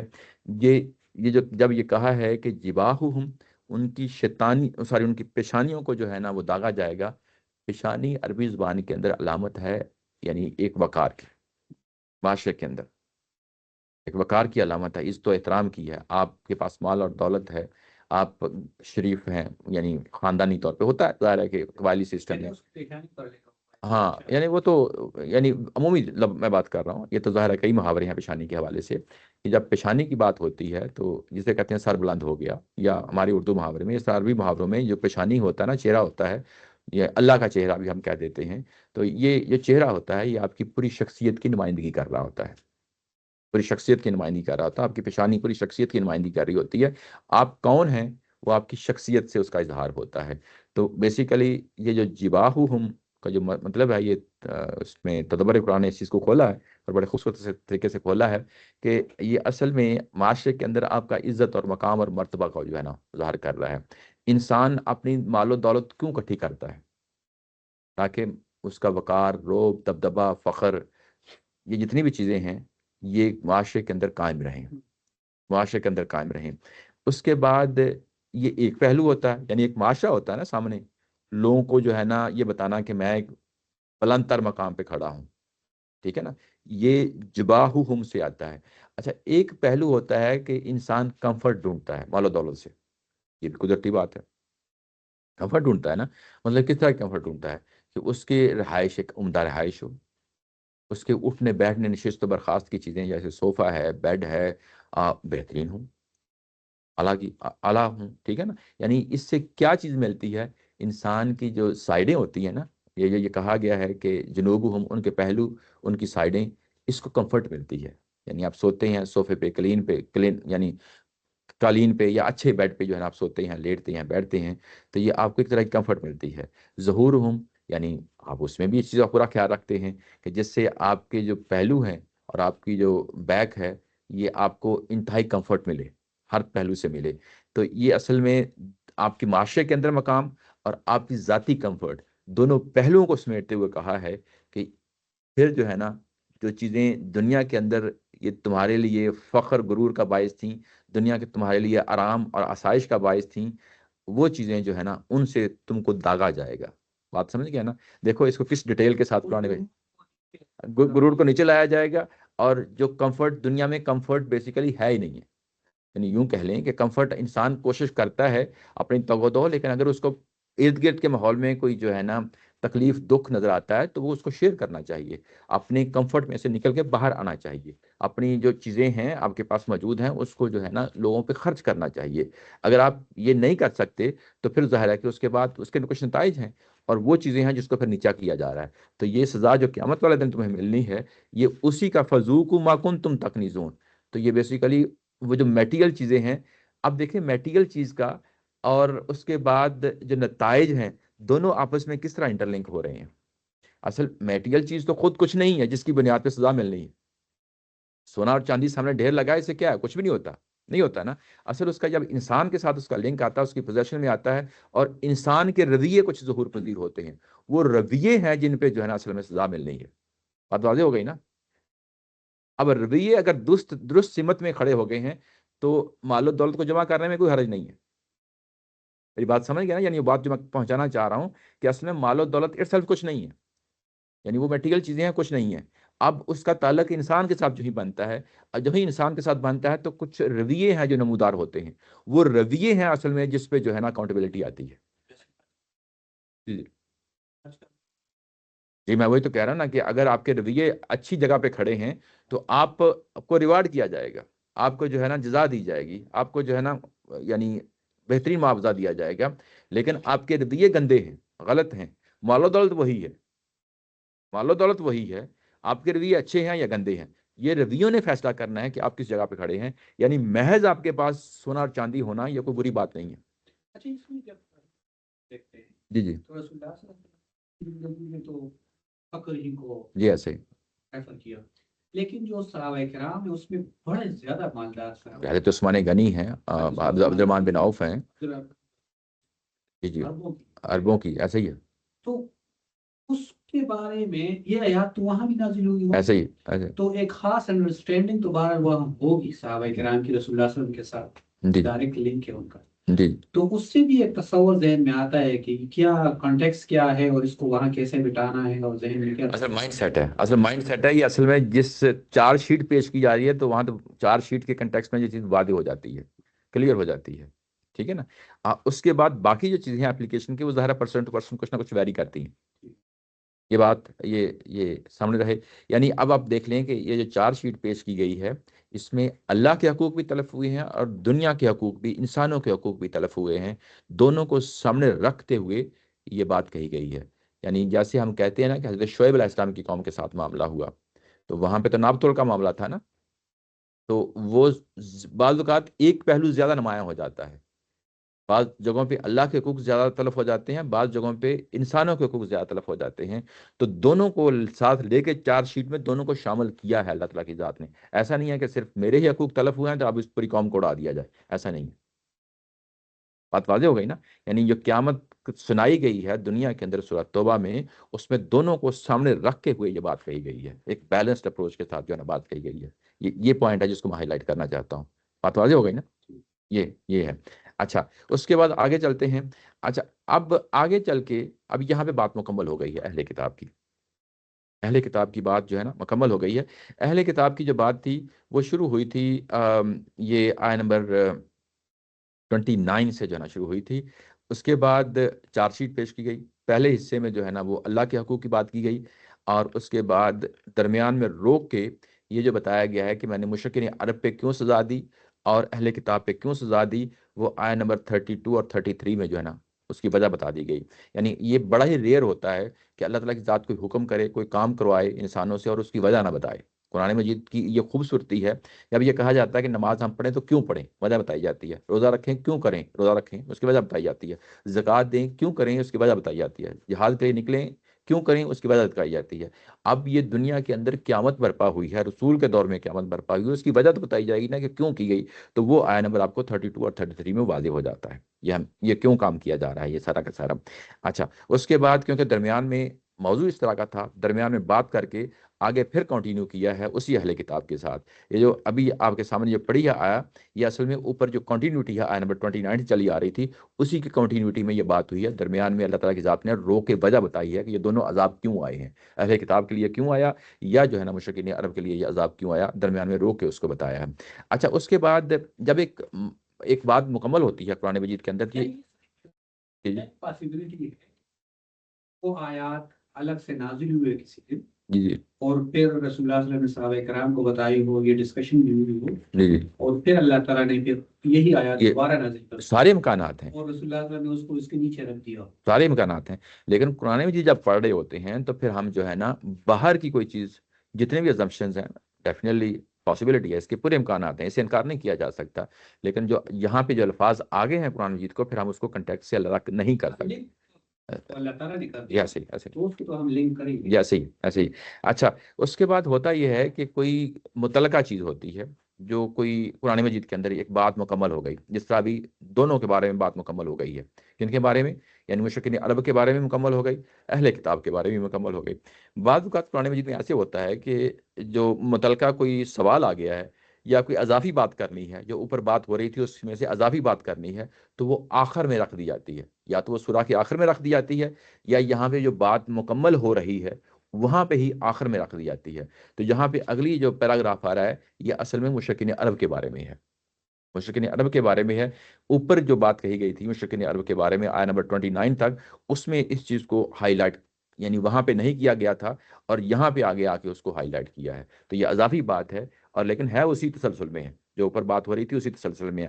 ہوتا کیا ہے کہ جب آپ کو یہ نظم کا جو ہے نا یہ اسلوب پتہ نہ ہو، تو اس کے بعد یہ کہتے ہیں کہ اللہ تعالیٰ کی ذات نے یہ فرمایا، پھر اس کے بعد یہ فرمایا، یہ پھر ایک اور بات کر دی، پھر اس کے بعد ایک اور بات کر دی، اب ایک اور بات کر دی. تو اس طریقے سے چیزیں جو ہے نا وہ کلیئر نہیں ہو پاتی. تو جب آپ اس طریقے سے پڑھ رہے ہوتے ہیں، جس میں نظم کی روشنی میں پڑھ رہے ہوتے ہیں، تو نظم یہ کہتا ہے کہ اگر اس طرح کا کوئی مضمون آ جاتا ہے تو اصل میں یہ اوپر والی ہی بات تھی، اس میں کوئی اضافی بات تھی جو اللہ تعالیٰ کی ذات نے پھر علیحدہ سے بیان کر دی ہے، علیحدہ سے بیان کر دی ہے، اور اس کو بعض اوقات ہائی لائٹ بھی کرنا ہوتا ہے، ہائی لائٹ بھی کرنا ہوتا ہے. تو یہاں پہ یہ بات اگلی جو آ رہی ہے یہ ہائی لائٹ کرنے سے پہلو سے آ رہی ہے.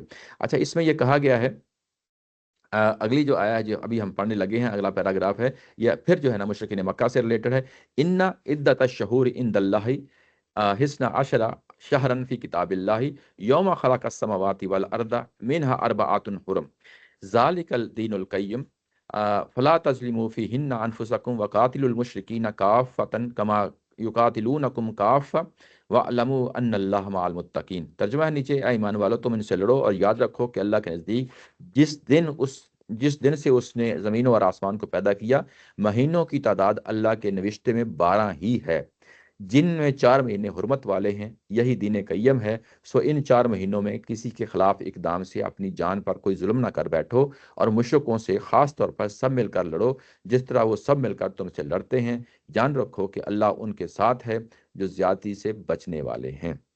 اور حقیقت یہ ہے کہ آگے وہ اگلی آیا ہے. اچھا، یہاں پہ آیا نمبر 36 میں جو چیز بیان ہوئی ہے، یہاں پہ 12 مہینوں کا ذکر آیا ہے، اور اللہ تعالیٰ کے نزدیک ان کی گنتی 12 ہی ہے.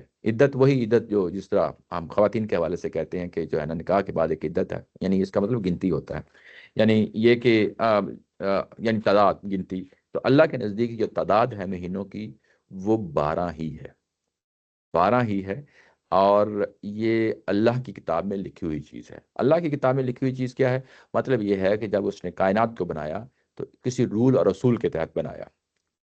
رولز اور اصولوں کے تحت بنایا نا، وہ رولز اور اصول کیا تھے؟ انہیں کو ہم اللہ کی کتاب کہتے ہیں. یعنی یہ 7 زمینیں ساتھ بنا دی گئیں، یا ساری زمینیں بنا دی گئیں، یا 7 آسمان بنا دیے گئے، یہ اصل میں یہ کیا ہے؟ یہ پہاڑ ہیں، یا یہ سمندر ہیں، یا اور بھی جو ہمارے پاس، یعنی جس طرح زمین ہے اس طرح اور بھی سن کے سولر سسٹم کے جو حصے ہیں، یا کوئی اور بھی کائناتیں ہیں جس طرح ہماری یہ کائنات ہے. تو یہ پوری کی پوری جب بنی ہے تو اللہ تعالیٰ کی ذات نے ایک پورا پلان کیا ہے اس کو، ایک پراپر جو ہے نا یعنی یوں کہہ لیں کہ کسی اصولوں کے تحت، قوانین کے تحت بنایا ہے، اور ان کو بعد جب چلایا ہے تو وہ بھی کسی قوانین کے تحت ہی چل رہی ہیں. تو اس کو پھر ہم اللہ کی کتاب کہہ دیتے ہیں، اللہ کا رجسٹر کہہ دیتے ہیں. تو یہاں پہ یہ وہی ہے، یعنی کچھ اصول ہیں، کچھ قوانین ہیں جن کے تحت یہ نا پوری کائنات بنی ہے. تو جب یہ کائنات بنی ہے تو اس وقت سے ہی 12 مہینے رکھے ہیں. یہ 12 مہینے کون سے ہیں؟ لونر منتھس ہیں. یہ سولر منتھ کی بات نہیں ہو رہی، لونر.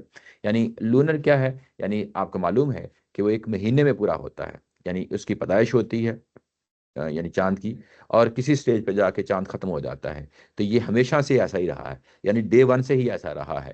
یعنی اور اس کے بعد اس کو 12 مہینوں میں تقسیم کر دیا گیا، یعنی سال میں 12، یعنی یہ سرکل پورے ہوتے ہیں تو ہم اس کو پھر ہم سال کہتے ہیں. تو یہ سال کی جو گنتی ہے جس میں 12 دفعہ جو ہے نا یہ چاند جو ہے نا ایک پورا سائیکل پورا کرتا ہے، اس کو ایک انٹروڈکشن کے طور پہ یہاں پہ پیش کیا ہے کہ یہ اسی دن سے ہے جس دن سے اللہ تعالیٰ کی ذات نے زمین و آسمان کو بنایا ہے. یعنی اصل میں اس بات کا انٹروڈکشن بتانا ہے کہ یہ اللہ ہی نے بنایا ہے، اور اللہ نے اس کو جو ہے نا رکھا ہے. جب اللہ نے بنایا ہے، اللہ نے اس کا رکھا ہے، تو پھر جو ہے نا اس میں سے 4 مہینے اس نے حرمت کے ڈکلیئر کیے. 4 مہینے حرمت کے ڈکلیئر کیے، یہ کہ اس کا مطلب یہ ہے کہ ان مہینوں میں اب لڑائی نہیں ہوگی، ان مہینوں میں لڑائی نہیں ہوگی. کنٹیکسٹ کیا ہے وہ آگے پتہ چل جاتا ہے. یہ اصل میں بیت اللہ ہے، مکہ ہے، حرم ہے، جس میں حج میں جو ہے نا 3 مہینے یہ جو کہا ہے نا عرب 4 مہینے رکھے ہیں، تو اس کے 3 مہینے کون سے ہیں جو مسلسل آتے ہیں؟ ذوالقعدہ ہے، ذوالحجہ ہے اور محرم ہے، یہ 3 مہینے مسلسل آتے ہیں۔ ایک مہینہ جو رجب کا ہے وہ علیحدہ سے ہے، رجب کو جو ہے نا مخصوص کر دیا گیا ہے عمرے کے لیے، اور عمرہ کسی وقت بھی کیا جا سکتا ہے، لیکن مخصوص اس لیے کر دیا گیا کہ تاکہ اس کا جو ہے نا ظاہر ہے کہ حرمت کے پہلو سے اس میں لڑائی نہیں ہوگی، یعنی ان علاقوں میں جہاں سے ظاہر ہے کہ لوگ آتے جاتے ہیں، لڑائی نہیں ہوگی، اور اس میں ہر صورت میں جو ہے نا امن قائم رکھا جائے گا۔ اور 3 مہینے جو ہے نا وہ حج کے ہیں، جس کے یعنی یہاں پہ ایک اور کلو مل جاتا ہے کہ جو سورہ بقرہ میں آتا ہے نا کہ حضرت ابراہیم علیہ السلام دیواریں چن رہے تھے، تو اس میں اس طرح کا مفہوم پیدا ہو جاتا ہے کہ فاؤنڈیشنز پہلے سے موجود تھیں، فاؤنڈیشنز پہلے سے موجود تھیں، اور ان فاؤنڈیشن کو اس کا مطلب یہ ہے کہ کسی سٹیج پہ وہ موجود تھا، ابراہیم علیہ السلام نے اس کو آ کے پھر سے ری انسٹیٹ کیا ہے، ٹھیک ہے نا؟ تو یہاں پہ بھی یہ کلو مل جاتا ہے کہ یہ اصل میں لگتا ہے کہ جب سے انسان کو پیدا کیا ہے، جب سے انسان جو ہے نا یہ آئے ہیں، یہ علاقہ ایسے ہی تھا، یعنی یہ بیت اللہ بھی تھا۔ اب یہ دعوے سے نہیں کہا جا سکتا کہ یہ کس نے بنایا تھا کس نے نہیں بنایا تھا، ہمارے ہاں تو دعوے سے کہا جاتا ہے نا کہ جناب اس سے پہلے آدم علیہ السلام نے بنایا، اور یہ ایسی کوئی چیز نہ آیت ہے نہ حدیث ہے، لیکن ظاہر ہے کہ کلوز ہیں، کلوز کی بنیاد سے بات کہی جا رہی ہے، اس میں کلو تک جانا کوئی حرج کی بات نہیں ہے، لیکن اس کے بعد کنکریٹ بات کرنا وہ درست بات نہیں ہوتی جب تک آپ کے پاس کوئی اس کی واضح دلیل نہ مل جائے۔ تو یہاں پہ بھی ایسے لگ رہا ہے کہ شروع سے ہی جب سے جو ہے نا یہ معاملہ ہے 4 مہینے، یعنی یہ قرآن مجید کے نازل ہونے سے پہلے یہ بتایا جا رہا ہے، ہاں ٹھیک ہے نا؟ اور اس کے بعد کہا ہے ذالک الدین القیم، یہی دین قیم ہے۔ اس کا مطلب یہ ہے کہ تمام پیغمبروں نے اسی اصول کی پیروی کی ہے کہ 4 مہینے حرمت کو ہمیشہ، اس کی سینکٹیٹی کو ہمیشہ قائم و دائم رکھا ہے، اور لونر مہینوں کی سینکٹیٹی کو انہوں نے ہمیشہ قائم رکھا ہے۔ اس کا مطلب یوں کہہ لیں کہ لونر مہینوں کی جو ہے نا اسلام جو آدم علیہ السلام سے شروع ہوا تھا، شروع سے ہی جو ہے نا اس کی سینکٹیٹی موجود ہے ان 4 مہینوں کی اوورال لونر منتھس کی۔ لونر منتھ کئی حوالوں سے ہمارے سامنے آتا ہے نا، جیسے رمضان ہے، جیسے جو ہے نا عورت کے جو ہے نا جو ہوتے ہیں طلاق کے جو نا مہینے ہوتے ہیں، اس کو بھی اس میں شامل کیا جاتا ہے، جس طرح حج کے مہینے ہیں اس کو شامل کیا جاتا ہے۔ تو یہ کئی ایک پہلو سے جو ہے نا لونر منتھ کے جو ہے نا ہمارے سامنے آتے ہیں۔ تو اس کا مطلب یہ ہے کہ اسلام شروع ہی سے جو ہے نا، خواہ وہ کسی بھی مذہب یعنی کسی بھی پیغمبر کا جو ہے نا ساتھ آیا ہو اسلام، ہر پیغمبر کے ساتھ یہی معاملہ رہا ہے۔ ذالک الدین القیم، کیونکہ مخاطبین کون ہے؟ ابراہیم علیہ السلام کی جو ہے نا تسلسل میں بات کہی جا رہی ہے، اور ابراہیم علیہ السلام کے زمانے سے ہی جو ہے نا اس کو ڈکلیئر کر دیا گیا تھا ان حرام مہینوں کی یعنی خصوصی جو پہلو ہے اس کو سامنے رکھتے ہوئے۔ اسماعیل علیہ السلام جو ہے نا آگے بنی اسماعیل انہی میں سے، یعنی ظاہر ہے مشرکین مکہ کے لوگ انہی ان کی اولاد تھے، ان کو یہ بات کہی جا رہی ہے کہ ذالک الدین القیم، یہ وہی دین ہے جو ابراہیم علیہ السلام سے چلا آ رہا ہے۔ بعض لوگ اس کی سائنسی توجہ کرتے ہیں، سائنسی توجہ کا یہاں پہ دین قیم کہہ کے کوئی تعلق نہیں ہوتا۔ دین قیم جو ہے نا پیچھے منہا اربعۃ حرم کی بات کہی گئی ہے، یہ مذہبی پہلو سے بات کی گئی ہے، مذہبی یہ پیغمبروں نے طے کیا ہوگا، جی پیغمبروں نے کیا یہ 12 مہینے بھی پھر اللہ تعالیٰ کی طرف سے ہی طے ہوئے ہوں گے؟ ایسے ہی، ہاں ٹھیک ہے، یہ انسانوں نے اپنی عقل سے نہیں کیے ہیں، ایسے انسان کے ٹھیک ہے۔ جی، اس یعنی ایک ویزیبل آپ کے سراؤنڈنگ میں ایک مشاہدہ ہو رہا ہے، چاند تو نظر آ رہا ہے، ویزیبل مہینہ مشاہدہ، ٹھیک ہے، مہینہ پھر اس کو 12 کر دیں، 12 یہ پھر یہاں سے یہ لگ رہا ہے کہ یہ دین کی طرف سے دین کی طرف سے، دین کی طرف سے آیا ہے، اور اس کو اس لیے کیا گیا تاکہ عبادات جو ہے اس کے ساتھ جڑ جائے ایسے ہی ہے اپنی ٹائمنگ کے حساب سے۔ جی۔ یہاں پہ ایک اور پہلو ہے جس کو میں نمایاں کرنا چاہتا ہوں، پیچھے اگر ہم دیکھ آئے ہیں پیچھے پورے قرآن ابھی تک جو کچھ پڑھا ہے، اہل کتاب پہ اتمام حجت ہوا ہے ان کی تعلیمات کی بنیاد پہ، تورات کی بنیاد پہ، ان کے پیغمبروں کی دی ہوئی دعوت کی بنیاد پہ، اور مشرکین مکہ پہ اس پہلو سے بھی اتمام حجت ہوا ہے۔ یہ ہم عمومی طور پہ اگنور کر جاتے ہیں، ہم یہ کہتے ہیں کہ یہ جو دین ہے، دین اسلام، یہ صرف نبی محترم صلی اللہ علیہ وسلم سے شروع ہوا ہے، عمومی ہمارا رجحان یہی ہوتا ہے۔ اور جب اس کی کنکریٹ مثالیں قرآن مجید سے اس طریقے سے آتی ہیں کہ جس کو یہ دین آگے اس کو مزید کھولے گا، قرآن مجید بتائے گا کہ یہ جو دین قیم کہہ کے ان کو انٹروڈیوس کرایا جا رہا ہے کہ یہ پہلی دفعہ بات نہیں کی جا رہی، آگے بتائے گا قرآن کی یہ پیچھے سے بات چلی آ رہی ہے، پیچھے سے بات چلی آ رہی ہے، اور اس کو ابراہیم علیہ السلام تک جا کے جوڑا ہے۔ تو مطلب یہ ہے کہ جس طرح نماز کے حوالے سے بھی قرآن نے اتمام حجت کیا ہے کہ ان کی نمازیں کیسی نمازیں ہیں، ان کا عمرہ کیسا عمرہ ہے، ان کا جو ہے نا حج کیسا حج ہے، یہ ننگے ہو کے طواف کرتے ہیں، ٹھیک ہے نا؟ یعنی قرآن مجید جا بجا ان کی کریکشن کر رہا ہے، جا بجا ان کی کریکشن کر رہا ہے. نماز کے فوائل للمصلین، یہ ہم نے جو ہے نا آگے چل کے پڑھیں گے. اب نماز، ان کی نماز کی کریکشن کے حوالے سے بات کر رہا ہے. تو یہ جو مشرکین مکہ پہ بھی جو اتمام حجت ہوا ہے، یہ ان کے شرک کے پہلو سے بھی ہوا ہے، اور جو حضرت ابراہیم علیہ السلام نے جو دین چھوڑ کے گئے تھے، اسماعیل علیہ السلام جو دین چھوڑ کے گئے تھے، اس سے پہلو سے بھی جو ہے نا یہ کہا ہے. جب ہم یہ کہتے ہیں کہ سنت قرآن سے مقدم ہے، یعنی کہ پہلے سے چلی آ رہی ہے. قرآن تو نبی محترم صلی اللہ علیہ وسلم پہ نازل ہوا ہے، لیکن سنت جو پہلے سے چلی آ رہی جائے، قرآن مجید میں جا بجا اس کے اشارے ملتے ہیں. اور یہاں پہ بھی دین قیم کہا ہے. دین قیم سیدھا دین، واضح دین، وہ دین جو پیغمبروں کا دیا ہوا دین ہے. اس میں 4 مہینے جو ہے نا ہمیشہ حرمت کے رہے ہیں، اور 4 مہینوں کا تعلق اس سے حج سے ہے، بیت اللہ سے ہے، حج کے تعلق سے ہے. اور یہ ظاہر ہے کہ یہ بھی پیغمبروں کی سنت رہی ہے. تو یہ اس میں یہ 4 مہینے دین قیم کے طور پہ جو ہے نا اس کو پیش کیا گیا ہے. ابراہیم علیہ السلام کی جو ہے نا جو روایت ہے اسی کے تسلسل میں بات کہی گئی ہے. فلا تظلموا فیہن، اور ان میں اپنے اوپر ظلم نہ کرو، یعنی اس کی سینکٹیٹی کو وائولیٹ کر کے ظلم نہ کرو. اس کی سینکٹیٹی رکھی گئی ہے نا. تو جب بھی یہ اس طریقے سے آتا ہے نا کہ تظلموا، اپنے اوپر ظلم نہ کرو، اس کا مطلب یہ ہے کہ اس کے کانسیکوینسز ہوں گے. کانسیکوینسز 2 طرح کے ہوتے ہیں، دنیا میں بھی ہوتے ہیں اور آخرت میں بھی ہوتے ہیں. اور عمومی طور پہ جب اس طرح کے آتے ہیں تو آخرت میں ہوتے ہیں، لیکن بعض جگہوں پہ یہ دنیاوی جو ہے نا اس سے پہلو سے بھی آ جاتا ہے. تو اپنے اوپر ظلم نہ کرو. فیہن انفسکم وقاتلوا المشرکین کافۃ، اور یاد رکھو کہ ان کی سینکٹیٹی کو کام رکھنا ہے، اس کو وائلیٹ نہیں کرنا.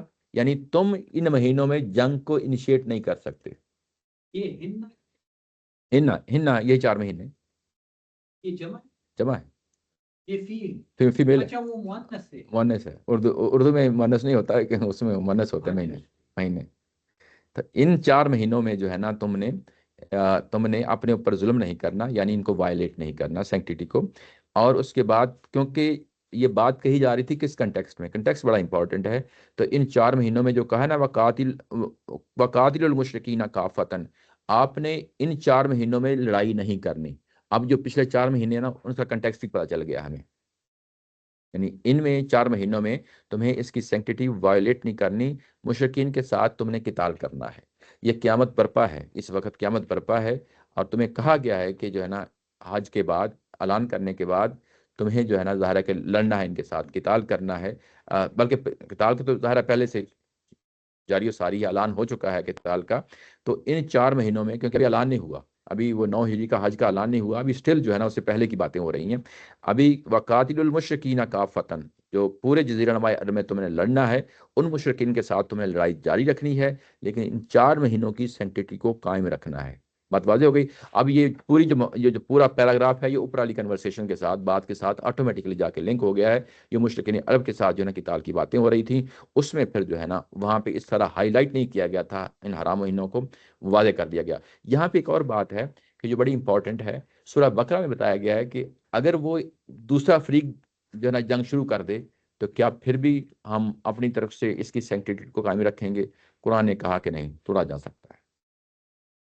تو یہ یہاں سے ثابت نہیں ہو سکتا، اس لیے قرآن مجید کے جو نظائر ہیں وہ ہمیشہ سامنے رہنے چاہیے. بعض لوگ تقاضا کرنا شروع کر دیتے ہیں کہ یہاں کہاں لکھا ہے، یہاں پہ ہونا چاہیے. یہ بات غلط ہے، قرآن مجید کا یہ اسلوب نہیں ہے. قرآن مجید ایک جگہ پہ ایک بات کہتا ہے، دوسری جگہ پہ جو ہے نا بات اسی سے متعلقہ ہوتی ہے. کوئی ایکسیپشن ہو تو وہ دوسری جگہ بیان کر دیتا ہے، تو وہ بطور ایکسیپشن دوسری جگہ بیان کر دی تھی. اب اس کو دوبارہ دہرانے کی ضرورت نہیں ہے. یہاں پہ بات واضح ہو گئی نا. تو یہاں پہ یہ کہا گیا ہے کہ ان مشرکین کے ساتھ تم لڑو، اور یہ کہا کہ تم سارے کے سارے لڑو، سارے کے سارے لڑو. مطلب یہ ہے کہ تمہارے اندر جو ہے نا کہ یونٹی ہونی چاہیے. پیچھے جو ہے نا منافقین کی بات ہو رہی تھی نا، یعنی اوپر والی جو 1 سے 29 تک یہ آیات پڑھی ہیں، اس میں منافقین، کمزور مسلمان جو جنگ کے لیے تیار نہیں ہو پا رہے تھے، ان کو بار بار ابھارا جا رہا تھا. تو یہاں پہ بھی یہ کہا کہ تم کافہ لڑو، یعنی سارے کے سارے لڑو، کولیکٹیولی لڑو. تمہارے اندر ایک ہی جذبہ ہونا چاہیے، کوئی کمی اور بیشی نہیں ہونی چاہیے کہ کوئی زیادہ جوش و جذبے کے ساتھ آگے بڑھ رہا ہے، کوئی کم بالکل مرورہ، یعنی بالکل یعنی کوئی جذبہ ہی نہیں دکھا رہا. تو یہ نہیں ہونا چاہیے، بلکہ تم کولیکٹیولی لڑو، اور تم ایک ہی جو ہے نا فرنٹ تمہارا ہونا چاہیے، یونیفائڈ اپروچ ہونی چاہیے. اور اس کے بعد ہے کما یقاتلکم کافہ، جیسے وہ لوگ تم سے لڑتے ہیں وہ بھی کولیکٹیولی لڑتے ہیں، وہ بھی کولیکٹیولی تمہارے ساتھ لڑتے ہیں. اور یہ جو کہ تم کولیکٹیولی لڑو اور وہ بھی تمہارے ساتھ ایسا ہی کرتے ہیں، یہ ایک طرح تمہیں ابھارا گیا ہے. انسانوں کے اندر ایک مقابلے کی جو ہے نا حص ہمیشہ سے پائی جاتی ہے. یہ بیسیکلی جو پازیٹیو پہلو ہوتا ہے اس کو یہاں پہ ابھارا گیا ہے کہ دیکھو تمہیں تو میں ابارا جا کر رہا ہوں، میں تو خالق کائنات ہوں، مالک، میں تمہیں بتا رہا ہوں، لیکن دوسری طرف جو ہے نا وہ کس مقصد کے لیے لڑ رہے ہیں؟ وہ تو شیطان کے لیے لڑ رہے ہیں نا. تو وہ دیکھو وہ اپنے مقصد کے لیے کس قدر جو ہے نا اکٹھے ہوئے ہیں، اور تم کیوں نہیں اپنے مقصد کے لیے اکٹھے ہو سکتے؟ تو اس طریقے سے یہ بات کہی ہے. اچھا یہ جو بات ہے کہ وہ بھی آپ اکٹھے ہو کے لڑ رہے ہیں، اس کو آئے نمبر جو ہے نا 8 اور 10 میں جو ہے نا بیان کیا گیا ہے. میں آپ کے سامنے پھر رکھتا ہوں. وہاں پہ اگر آپ دیکھیں وہاں پہ آئے نمبر 8 میں بتایا گیا ہے کہ کئی فوائن یظہروا علیکم لا یرکبو فیکم الا ولا ذمہ. وہ یہاں پہ یہ بتایا گیا کہ دیکھو یہ جب تمہارے اوپر غلبہ پالیں تو تمہارے بارے میں کسی قرابت کا لحاظ نہیں کرتے، کسی عہد کا لحاظ نہیں کرتے. اور یعنی یہاں پہ بھی کولیکٹیو جو ہے نا ان کی جو اپروچ ہے تمہارے بارے میں وہ واضح کی گئی ہے آئے نمبر 8 سے 10 تک. اور یہاں پہ آ کے جو ہے نا پھر مسلمانوں کو ابھارا ہے کہ تم بھی جو ہے نا اٹھو اور تم بھی یہ کام کرو جس طریقے سے ظاہر ہے کہ وہ اٹھے ہیں. وَاعْلَمُوا أَنَّ اللَّهَ مَعَ الْمُتَّقِينَ. یاد رکھو کہ اگر تم سمجھتے ہو کہ اللہ کی مدد آنی ہے، اللہ کی مدد آنی ہے، تمہارے ساتھ آنی ہے، تو متقی بنو گے تو پھر ہی آئے گی. متقی یعنی میری حدود کا خیال کرو گے. اب ہم اس کو کنٹیکسٹ سے سمجھتے ہیں کہ حدود کیا ہے. پیچھے حرام مہینوں کی سینکٹیٹی تھی نا، اس کو وائلیٹ نہیں کرنا. یعنی میری جو، کیونکہ قرآن مجید کا اسلوب عمومی طور پہ یہی ہوتا ہے کہ یعنی عمومی بات کہی جاتی ہے، عمومی بات کہی جاتی ہے، لیکن کنٹیکسٹ سے ہم ہمیشہ جوڑتے ہیں کہ کس کنٹیکسٹ سے بات کہی جاتی ہے. جب یہ کہتے ہیں کہ اللہ کی حدود کو اس کی پاسداری کرو تو ہم ہر طرح کی حدود کی پاسداری کریں گے. یہ نہیں کہ اسپیسیفک اسی کی بات ہو رہی ہے، لیکن ظاہر ہے کہ کنٹیکسٹ میں جو بات کی جا رہی ہے اس کو بھی تو ہائی لائٹ کرنا ہے نا. تو وہ جو کنٹیکسٹ میں بات کہی جائی ہے وہ ان حرام مہینوں کی سینکٹیٹی کو وائلیٹ نہیں کیا جائے گا. اور اللہ تعالیٰ کی ذات اگر تم چاہتے ہو کہ مدد آئے تو اس کے لیے ضروری ہے کہ تم اس پوزیشن پہ، تم اس مقام پہ کھڑے ہو. اچھا اس کے بعد کہا ہے کہ انما النسی زیادۃ فی الکفر یضل به الذین کفروا یحلونہ عاما ویحرمونہ عاما. اچھا اس کے بعد آگے یہ یعنی بات یہ کہی ہے کہ ان مہینوں کا ہٹا دینا، ان مہینوں کا ہٹا دینا، حقیقت یہ ہے کہ مہینوں کا ہٹا دینا، یہ نسی کا لفظ آیا ہے، اس کا مطلب ہوتا ہے کہ تاخیر کر دینا کس چیز میں، یا ان کو ہٹا دینا. ان مہینوں کو ہٹا دینا یہ کس چیز کا سبب بنتا ہے؟ یہ اس چیز کا سبب بنتا ہے کہ یہ کفر ہی میں اضافہ ہوتا ہے. اچھا یہ نسی کیا چیز ہے؟ یہ قرآن مجید نے اس کو آگے کھولا بھی ہے، میں اس کو پہلے بتا دیتا ہوں کہ یہ کیا چیز ہے. نسی جو ہے ہوتا یہ ہے کہ عربوں کے اندر یہ پریکٹس تھی کہ دو طرح کی پریکٹس تھی. ایک پریکٹس یہ تھی کہ جو سولر سسٹم ہے نا، جس طرح یعنی ہوتا کیا ہے 32-33 سال میں جو آگے نا پورا جو سائیکل ہے، یہ ہم رمضان کے مہینوں میں دیکھتے ہیں ہر سال 10 دنوں کا فرق پڑ جاتا ہے، 10-11 دنوں کا ہر سال میں فرق پڑتا ہے. تقریباً 3 سالوں کے بعد ایک مہینے کا فرق پڑتا ہے. 32-33 سالوں میں تقریباً جو ہے نا یہ پورے سال کا فرق پڑ جاتا ہے. یعنی اپنی اصل پوزیشن پہ آ جاتا ہے. یعنی جس جگہ 32-33 سال بعد جو ہے نا وہ ٹھیک اس جگہ ویسے ہو جاتے ہیں. انہوں نے سولر سسٹم سے میچ کرنے کے لیے کیا کیا ہوا تھا کہ ہر 2 سال بعد ایک مہینہ بڑھا دیتے تھے، اس کو کبیسہ کہتے تھے. جس طرح ہوتا ہے نا، ہم یہ کہتے ہیں جس کو فیبرری کا جو مہینہ ہوتا ہے سولر سسٹم میں، اس کو ہم کیا کہتے ہیں؟ جب 29 کا ہوتا ہے لیپ ایئر کہتے ہیں، لیپ ایئر کہتے ہیں. تو اس طرح یہ ہر 2-3 سال بعد ایک لیپ ایئر یعنی اس میں مہینے کا اضافہ کر کے، ہم تو ایک دن کا اضافہ کرتے ہیں نا سولر میں، تو یہ اس کے اندر پورے مہینے کا اضافہ کر دیتے تھے. اور یہ تاکہ یہ سولر سسٹم کے ساتھ میچ ہو جائے، اس مہینے کو پھر یہ کبیسہ کا مہینہ کہتے تھے. جس طرح ہم کہتے ہیں کہ لیپ 29 جو ہوتا ہے وہ لیپ ڈے ہوتا ہے نا، یعنی اس دن اگر وہ پیدا ہوا ہے تو وہ 4 سال بعد ہی پیدا ہوگا، یعنی اس کی برتھ ڈے آئے گی. ٹھیک ہے نا. تو یہ کہ یہ کبیسہ ہوتا تھا تو وہ ہر تقریباً 2-3 سال بعد جو ہے نا وہ ایک مہینے کا اضافہ کر دیتے تھے. اس طریقے سے اس کا فائدہ کیا ہوتا تھا کہ ان کے جو ٹریڈ جو ہوتی نا یعنی جو موسم ہوتا تھا ٹریڈ کا، وہ ہمیشہ ایک ہی جگہ پہ رہتا تھا. حج کا مہینہ تو وہ ہمیشہ ایک جگہ پہ رہتا تھا. اچھا اب ایسا کرنے سے جو ہے نا وہ اصل میں ہوا کیا ہے، جو حج کے مہینے کی تھی سینکٹیٹی ختم ہو گئی. وہ ایک ہی موسم میں آ رہے ہیں نا، تو حج تو اپنی جگہ پہ نہیں رہا نا، حج اپنی جگہ پہ نہیں رہا. اچھا یہ ایک طریقہ ہے یعنی دنوں کو یعنی اضافے کرنے کا، تاکہ سولر سسٹم کے ساتھ یہ انسان کی خواہش ہمیشہ رہی ہے. اب ہم بھی بعض اوقات کوشش کرتے ہیں کہ سولر سسٹم پہ کیوں نہ فالو کر لیں. تو یہ یعنی یہ بات ہی سرے سے غلط ہے کہ سولر سسٹم کیوں فالو کر لیں. جب دین میں ایک چیز کو دین قیم کہہ دیا گیا ہے تو پھر اس کے بعد اسی کو فالو کیا جائے گا. ٹھیک ہے نا. اچھا فجر کا ٹائم فجر ہی اس کا کیا جائے گا. اچھا اس کو ٹائموں کو پھر جو ہے نا چینج نہیں کیا جائے گا. تو یہ اس طریقے سے ایک مہینے کا اضافہ کر لیتے تھے, اس کو پھر کبیسہ کہتے تھے, کبیسے کا مہینہ کہتے تھے. اچھا ایک طریقہ اور ہوتا تھا کہ فرض کیا محرم ہے, محرم کے مہینے کی حرمت ہے, لڑائی نہیں ہوگی, لیکن ان کو کسی بات سے لڑائی کرنا پڑ گئی ہے, کسی بات سے لڑائی کرنا پڑ گئی ہے. تو یہ کیا کریں گے کہ کہتے ہیں کہ چلو پھر ہم اس مہینے کو, محرم کے مہینے کو ہم سفر یا اس کو مہینے کو جو ہے نا ربیع الاول, ربیع الثانی, جمادی الاول, جمادی الثانی, ان میں سے کوئی ایک نام دے دیتے ہیں, اور جب وہ مہینہ آئے گا تو ہم اس کو پھر ہم محرم کہہ دیں گے. تو یہ دو طریقے جو ہے نا, یہ تقریباً تمام تفسیر والوں نے ایسے ہی جو ہے نا بیان کیے ہیں. یہ دو طریقے استعمال کرتے تھے. اس کو کہتے تھے نسی, اس طریقے کو جو دنوں کو آگے پیچھے کرنا ہے, خواہ وہ جو ہے نا تجارت کی صورت میں ہو جیسے حج میں ہوتا ہے, یا جو ہے نا یا مہینوں کا ایک مہینے کو کہنا کہ یہ مہینہ جو ہے نا حلال کر دیا, یہ حرام کر دیا, یہ قرآن نے ذکر کیا آگے. تو یہ اس طریقے سے جو ہے نا اس کو نسی کہتے ہیں. اچھا امپلیمنٹ کر دے, ہاں امپلیمنٹ کر. اچھا ہاں متولی تھے, متولی تھے, اناؤنس کرتے تھے نا, اناؤنس کرتے تھے.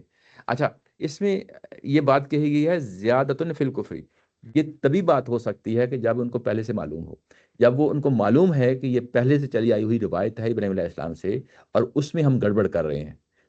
معلوم ہو تو پھر یہ بات کریں گے نا, ادروائز تو اس کی سینکٹیٹی, یہ بھی کہہ سکتے تھے کہ اس کی کیا ضرورت ہے, یعنی یہ 4 مہینے ہم کیوں جو ہے نا اس کی پیروی کریں.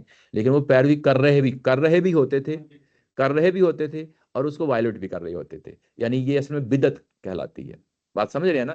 اور اس کو قرآن نے کہا ہے کہ یہ ان کے کفر میں اضافہ ہے. اس کا مطلب یہ ہے کہ کفر کی بنیادیں اور جگہ پہ بھی ہے. یعنی کچھ چیزیں واضح ہیں, بتوں کی پوجا کرنا یہ بھی ان کو واضح ہے, یہ غلط ہے. اور اس کے بعد حلال و حرام کی بحث میں بھی جو ہے نا قرآن مجید نے اس کو زیر بحث لایا ہے کہ حلال و حرام کی بحث تو ابراہیم علیہ السلام کے زمانے سے چلی آ رہی ہے, اسماعیل علیہ السلام یہ پیچھے ہم پڑھائے ہیں وہاں سے چلی آ رہی ہے, نماز کی روایت ابراہیم علیہ السلام چلی آ رہی ہے. یہاں پہ بھی جو ہے نا اس کو اسی اینگل سے پیش کیا جا رہا ہے کہ یہ دیکھو یہ دین قیم ہے, یہ پیچھے سے چلا آ رہا ہے, یہ تم نے جو ہے نا اس کو وائلیٹ کیا, تم نے اس کو جو ہے نا گڑبڑ کی ہے. اور اس کے بعد نسی کی رسم بھی تم نے شروع کی ہے. زیادتن فی الکفر, یہ جو کفر کا معاملہ ہے یہ تم نے جو ہے نا یہ اس کو پیدا کیا ہے, تم جانتے ہو کہ یہ غلط کام کر رہے ہو, اس کے باوجود تم یہ کر رہے ہو. یضل بہ الذین کفروا, اور اس کی وجہ سے جو ہے نا کیا ہوتا ہے, یہ منکرین گمراہی میں مبتلا کیے جاتے ہیں. گمراہی میں مبتلا, یہ پیسے وائس آیا ہے, یہ ورب جو ہے پیسے میں آیا ہے نا. اب یہ گمراہی میں مبتلا کیے جاتے ہیں, یہ کون سا پہلو ہے جس میں جو ہے نا یہ مبتلا کیے جاتے ہیں. یہ اس کو ہم کہتے ہیں قانون ہدایت و ضلالت, کہ انسان جب ایک دفعہ گمراہی میں پڑ جاتا ہے تو اللہ تعالیٰ کی ذات پھر اس کو گمراہی میں رہنے دیتی ہے, اس کو نکالتی نہیں ہے, جب تک جو ہے نا اس کے اندر خود خواہش نہ پیدا ہو جائے کہ میں اسے باہر نکلنا ہے. جب باہر نکلنے کی خواہش پیدا ہوگی تو اللہ تعالیٰ کی ذات آگے بڑھ کے پھر اس کی انگلی پکڑ لیتی ہے. اس کو ہم توفیق کہتے ہیں کہ اللہ تعالیٰ کی توفیق شامل حال ہوئی اور اس کی وجہ سے یہ معاملہ ہو گیا. لیکن اگر کوئی گمراہی میں ہی رہتا ہے تو یہ تو گمراہی کا شکار ہو گیا. تو یہاں پہ یضل بہ الذین کفروا, جو لوگ کفر کرتے ہیں اس طرح کا, وہ پھر اللہ تعالیٰ کی ذات ان کو ان کے حوالے ہی کر دیتی ہے. تو اس کو پیسے میں جو ہے نا اس کو ادا کیا ہے. یہ لوگ کیا کرتے ہیں, یحلونہ عاما, یہ ایک سال حرام مہینے کو حلال قرار دے دیتے ہیں. جو بات پہلے میں آپ کو بتائی تھی نا وہی بات ہو گئی کہ یہ کسی سال جو ہے نا حرام مہینے کو حلال قرار دے دیتے ہیں. وَيُحَرِّمُونَهُ عاما, اور کسی مہینے میں جو حلال مہینہ ہوتا تھا اس کو حرام قرار دے دیتے ہیں. یعنی اس طریقے سے چیزوں کو جو ہے نا وہ آگے پیچھے کر کے گڑبڑ کرتے تھے. یواتی کا مطلب ہوتا ہے کہ مطابقت پیدا کرنا, دونوں کو کنفارمیٹی میں لے کے آنا, ان کو جو ہے نا موافقت پیدا کر دینا, تاکہ دونوں کو جو ہے نا ایک ایگریمنٹ جو ہے نا ہو جائے, دو چیزوں کا جو مختلف چیزیں ہیں ان میں ما حرم اللہ ہو, جس کو اللہ تعالیٰ کی ذات نے حرام ٹھہرایا تھا. یہ اب بات کن کو کہی جا رہی ہے, مشرکین مکہ کو کی جا رہی ہے. اللہ نے حرام ٹھہرایا تھا, وہ پوچھ سکتے تھے کہ اللہ نے کب ہم پہ حرام ٹھہرایا. میری بات سمجھ رہے ہیں نا. یعنی قرآن مجید کے اندر کس قدر کلوز موجود ہیں, پہلے سے جاری و ساری جو دین آ رہا ہے اس کے اندر جو ہے نا دین ساری چیزیں موجود ہیں. یہ بات کیوں کہی جا رہی ہے, مشرکین مکہ کو کہی جا رہی ہے کہ اللہ نے حرام ٹھہرایا تھا. کہاں حرام ٹھہرایا تھا؟ دین قیم میں. یہ پہلے ذالک الدین القیم کہہ کے بات کہی ہے کہ یہ اسی تسلسل میں بات کہی جا رہی ہے جس میں یعنی ساری حضرت اسماعیل علیہ السلام,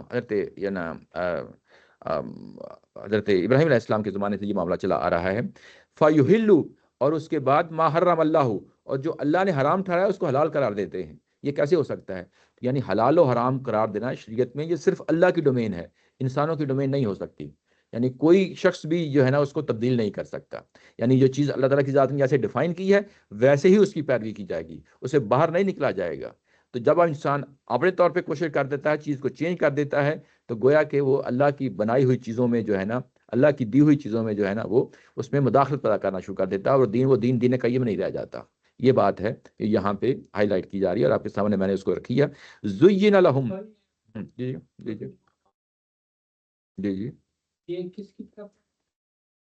یہ الذین کفروا یحلونہ، یہ جو آ، پیچھے جو بات کی ہے، انما النسیء زیادۃ فی الکفر یضل بہ الذین کفروا یحلونہ عاما، یہ عام سال کی بات کہی جا رہی ہے، یہ کس کو حلال کر رہے یعنی یہ سال کو حلال کرنا، یہ ترجمہ پڑھے نا، دیکھیں نا، کسی سال یہ حرام مہینے کو حلال کر دیتے ہیں، مہینے کو سامنے رکھ کے جو نا بات کہی جا رہی ہے، یہ مہینے کی طرف؟ جی مہینے کی۔ تو یہ عامہ جو ہے یہ اس میں صرف زبر کیوں ہے؟ یہ جس کو کہا جاتا ہے ایڈورب کے طور پہ آیا ہے۔ اچھا، یہ سال کو حلال نہیں کر رہے، مہینے کو حرام کر رہے ہیں؟ مہینے کو کر رہے ہیں، لیکن کسی سال، کسی سال، کیا مطلب؟ یومن جس طرح لفظ آتا ہے، آمن یومن، یہ زبر ہے۔ ہاں تو زبر ہے، تو یہ ایڈورب کے طور پہ آیا ہے نا، اس کو یوں کہہ لیں کہ مفعول کہہ لیں، یا یہ کیا کہتے ہیں اس کو، حال جو کہہ لیں، حال، ایڈورب کے طور پہ آیا ہے۔ اچھا، اس کے بعد یا کسی مہینے اس کو جو ہے نا وہ یحرمونہ عاما، اور کسی سال اس کو جو ہے نا وہ سال اس کو، اس مہینے کو، حلال مہینے کو حرام قرار دے دیتے ہیں۔ بات واضح ہو گئی نا؟ ہاں جی۔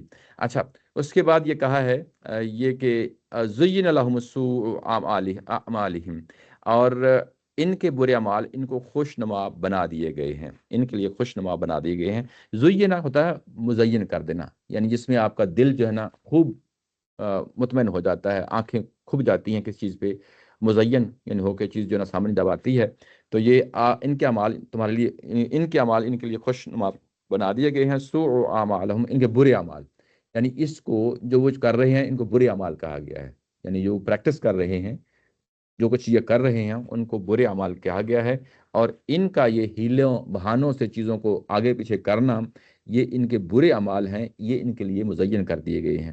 یہ قرآن مجید کا پھر وہی ہدایت و ضلالت کا قانون ہے، جس میں جو ہے نا انسان جب گمراہی میں پڑ جاتا ہے تو جو گمراہ چیزیں ہوتی ہیں وہ اس کو بڑی خوبصورت نظر آتی ہیں، پھر وہ سارے دلائل اسی کی میں جو ہے نا پیش کر رہا ہوتا ہے۔ واللہ لا یہدی القوم الکافرین، اور اللہ تعالیٰ کی ذات اس طرح کے جو ہے نا کافر لوگ ہیں، جو منکر لوگ ہیں، ان کو کبھی راہ یاب نہیں کرتا، یعنی اپنی مہر لگا دیتا ہے کہ کبھی بھی اس کو ہدایت کی طرف لے کے نہیں آتا۔ یہ بات ہے جو یہاں پہ اس کے ساتھ، یعنی یہ والا حصہ جو ہے یہ ختم ہو گیا ہے۔ ابھی تک جو کچھ ہم نے پڑھا ہے، ابھی جو آخری جو پیراگراف پڑھا ہے ہم نے، یہ اب آپ کو معلوم ہو گیا ہے کہ یہ کس کنٹیکسٹ میں بات ہو رہی ہے۔ اوپر مشرکین عرب کی ہی معاملے میں تھی، اس میں سے ایک پہلو تھا جس کو نمایاں کرنا تھا، جس کو یہاں پہ یعنی اس کو ہائی لائٹ کر دیا ہے۔ اچھا، اب ہوا یہ ہے کہ ابھی تک جو ہے نا ہم نے دو فریق جو ہے نا عربوں میں سے اس وقت جو سامنے تھے، ان کو قرآن مجید نے جو اپنا اعلان سنایا ہے، کن کے بارے میں؟ مشرکین عرب کے بارے میں اور اہل کتاب کے بارے میں۔ اب ایک تیسرا فریق رہ گیا ہے، وہ کون ہے؟ منافقین ہیں، منافقین ہیں۔ اب جو ہے نا اگلے پیراگراف سے بات شروع ہوگی اور سورہ کے آخر تک جائے گی، اور سب سے لمبا جو ہے نا خطاب انہی کے ساتھ ہے، انہی کے ساتھ ہے، یعنی جس طریقے سے معاملہ مشرکین عرب کے ساتھ کیا گیا، ان کی ایک سزا سنائی گئی، اور جس طریقے سے اہل کتاب کے ساتھ معاملہ کیا گیا، ان کی ایک سزا سنائی گئی، ویسے ہی معاملہ اب منافقین کے ساتھ ہوگا اور ایک سزا سنائی جائے گی، یعنی اسی طریقے سے سنائی جائے گی۔ ان کے لیے لمبا کیوں یعنی خطاب کیا گیا؟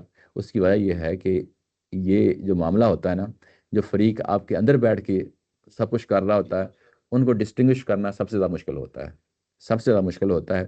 تو یہ منافقین کے ساتھ جو معاملہ ہے، اگلی جو ہے نا ظاہرہ پیراگراف کے ساتھ شروع ہوتا ہے۔ یہ جو جی جی جی جی جی جی ایمان والوں کو سے بڑا ہو گیا، جی جی، یا یہ پیراگراف کے مخاطبین صحابہ کرام ہیں؟ یہ صحابہ کرام ہیں۔ ان کو یہ کلیریفیکیشن کیوں دی جا رہی ہے؟ کن کو؟ یہ آپ کو یاد ہے کہ مشرکین عرب جو شروع سے ہی جو بات کہی جا رہی ہے، آیت نمبر 1 سے میں آپ کو لے جاتا ہوں، اس میں جو خطاب ہے براۃ من اللہ ورسولہ الی الذین عاہدتم من المشرکین، یہ کن کو بات کہی گئی ہے؟ براہ راست تو اہل کتاب، براہ راست تو مسلمانوں کو کہی جا رہی ہے، تو یہ خطاب کا رخ شروع سے ہی ان کی طرف ہے۔ تو کیا صحابہ کرام میں ایسی کوئی ڈسکشن ہو رہی تھی مہینوں کے بعد؟ نہیں، ہو رہی بھی ہو یا نہیں بھی ہو رہی ہو، اس میں ایک خاص پہلو ہے جس کو جب 9 ہجری پہ اعلان کیا گیا ہے تو اس میں یہ اعلان بھی کیا گیا ہے کہ اب آئندہ سے نسی منسوخ کر دی گئی ہے، نسی کی پریکٹس منسوخ کر دی گئی ہے۔ اس یہ جو آیا نمبر یہ سوری میں یہ پوائنٹ آپ کے سامنے نہیں، میں اس کو ہائی لائٹ کیا، میں دوبارہ کر دیتا ہوں اس کو، بڑا سوری اچھے اس طریقے سے واضح نہیں کر پایا۔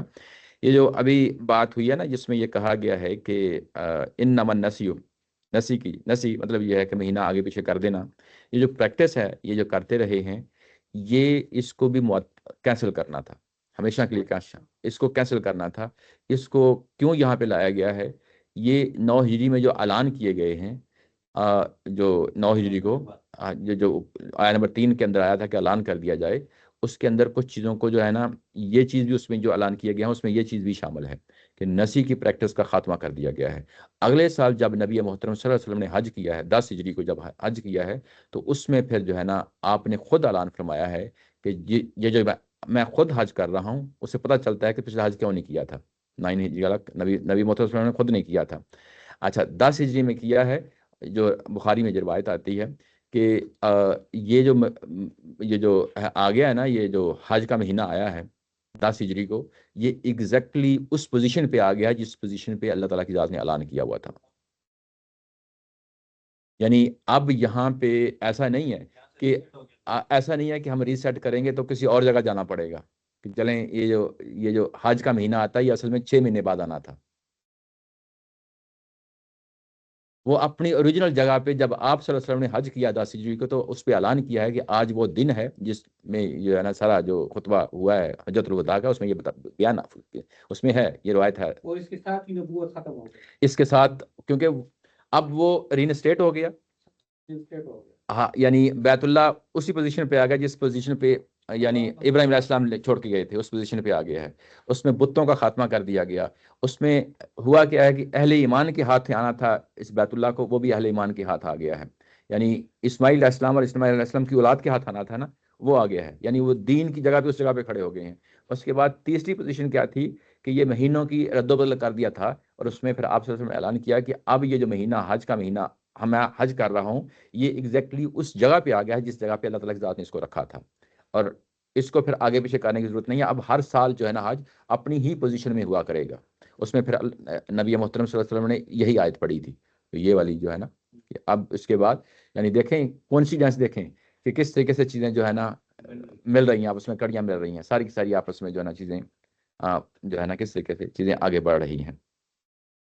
اچھا، اس کے بعد اگلی آیت کو زیادہ تفصیل سے نہیں کریں گے، میں بس تھوڑا سا انٹروڈکشن کر دیتا ہوں۔ اس میں کیا ہے، اس میں یہ جو اگلا پیراگراف آ رہا ہے، یہ پیراگراف جو ہے یہ چوتھا شجرہ ہے، یعنی چوتھا سیکشن ہے اس سورہ کے اندر۔ ابھی تک ہم نے 3 جو ہے نا شجرات پڑھ لیے ہیں۔ شجرہ جب ہم کہہ رہے ہیں تو اس کا کیا مطلب ہے، یعنی سرٹن گروپ آف جو ہے نا ایک ہی طرح کی آیات کا اترنا، وہ ایک شجرہ ہے۔ اس کے بعد دوسرا شجرہ یعنی دوسرے مرحلے پہ اترا، تیسرا شجرہ تیسرے مرحلے پہ اترا، یہ چوتھا شجرہ ہے جو ہم اس سورہ کے اندر ہم پڑھ رہے ہیں، ٹھیک ہے نا۔ اچھا، تو یہ جو چوتھا شجرہ ہے یہ اصل میں اب کس کے ساتھ ہوگا؟ یہ سارا کا سارا یہ منافقین کے ساتھ ہوگا۔ تو یہ جی جی نہیں اس طرح شجرہ نہیں ہے، تو تینوں شجرات جو ہے نا وہ مشرکین کے ساتھ ہی پچھلے ہوئے ہیں۔ پہلا کب ہوا ہے؟ پہلا اس وقت ہوا ہے کہ جب وہ معاہدہ جو حدیبیہ ہے نا وہ ختم ہوا، تو اس میں پھر ہم نے کہا تھا کہ جب یہ ختم ہو گیا تو اس کے بعد اللہ تعالیٰ نے کہا کہ اب یہ معاہدہ ٹوٹ گیا، اب کیوں نہیں تم لڑتے؟ وہ پہلا شجرہ وہاں پہ ختم ہوا۔ اس کے بعد دوسرا شجرہ شروع ہوتا ہے۔ تیسرا شجرہ اس وقت ہوتا ہے جس کو ہم کہتے ہیں کہ غزوہ حنین کے بعد کی جو آیات ہیں، تیسرا شجرہ وہاں پہ شروع ہوتا ہے، ٹھیک ہے نا۔ چوتھا شجرہ جو ہے نا اب یہ والا یہ شروع ہوتا ہے تبوک سے پہلے کا، ابھی بھی 9 ہجری نہیں آیا۔ تبوک 9 ہجری ہی میں جو واقعہ غزوہ تبوک ہوا ہے وہ 9 ہجری ہی کا واقعہ ہے، 9 ہجری ہی کا واقعہ ہے، لیکن ابھی وہ حج نہیں آیا، حج جو ہے نا وہ آپ کو پتہ ہے سال کے آخر میں آتا ہے، تو وہ بیسیکلی تبوک سال کے شروع میں واقعہ پیش آیا. جب واپس آئے ہیں تبوک سے تو پھر جو ہے نا وہ حج کے لیے تیاری کرتے ہیں صحابہ کرام. 9 ہجری کا حج، لیکن 9 ہجری کے حج سے پہلے تبوک کا واقعہ ہو چکا ہے. تو یہ تبوک کا واقعہ یہ مدینہ میں سب کچھ ارینج ہو رہا ہے، سب کچھ وہاں سے ہو رہی ہے، یہ ساری وہیں سے ہو گیا.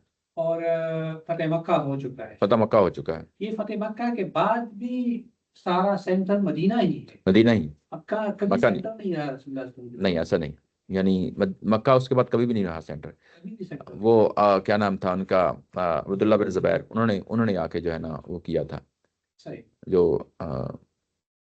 کیونکہ خلافت جو اگلی نہیں، اس کے بعد چاروں جو ہمارے خلیفہ ہوئے ہیں انہوں نے ظاہر ہے کہ جب ہجرت کر گئے ہیں تو وہی جو نبی صلی اللہ علیہ وسلم کا جو شہر ہے وہی شہر کلایا جو ہے نا اصل. یہ ایسے ہی ہے، ایسے ہی.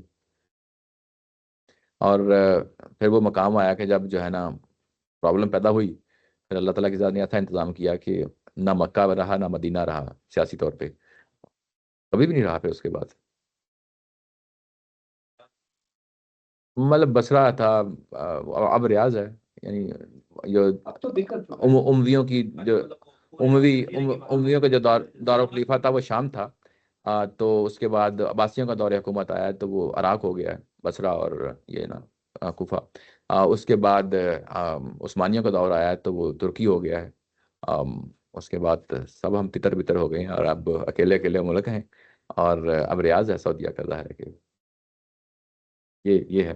اچھا، اس میں یہ جو اگلی جو چوتھا شجرہ ہے، میں نے پھر اس کو ہائی لائٹ کر کے کہہ رہا ہوں کہ یہ بڑا امپورٹنٹ ہے. اس میں منافقین کے بارے میں جو ہے نا سزا سنائی گئی ہے، اور کیسے سزا سنائی گئی ہے اس کو ہم اگلی دفعہ انشاءاللہ اس کو پڑھیں گے، اس کو دیکھیں گے.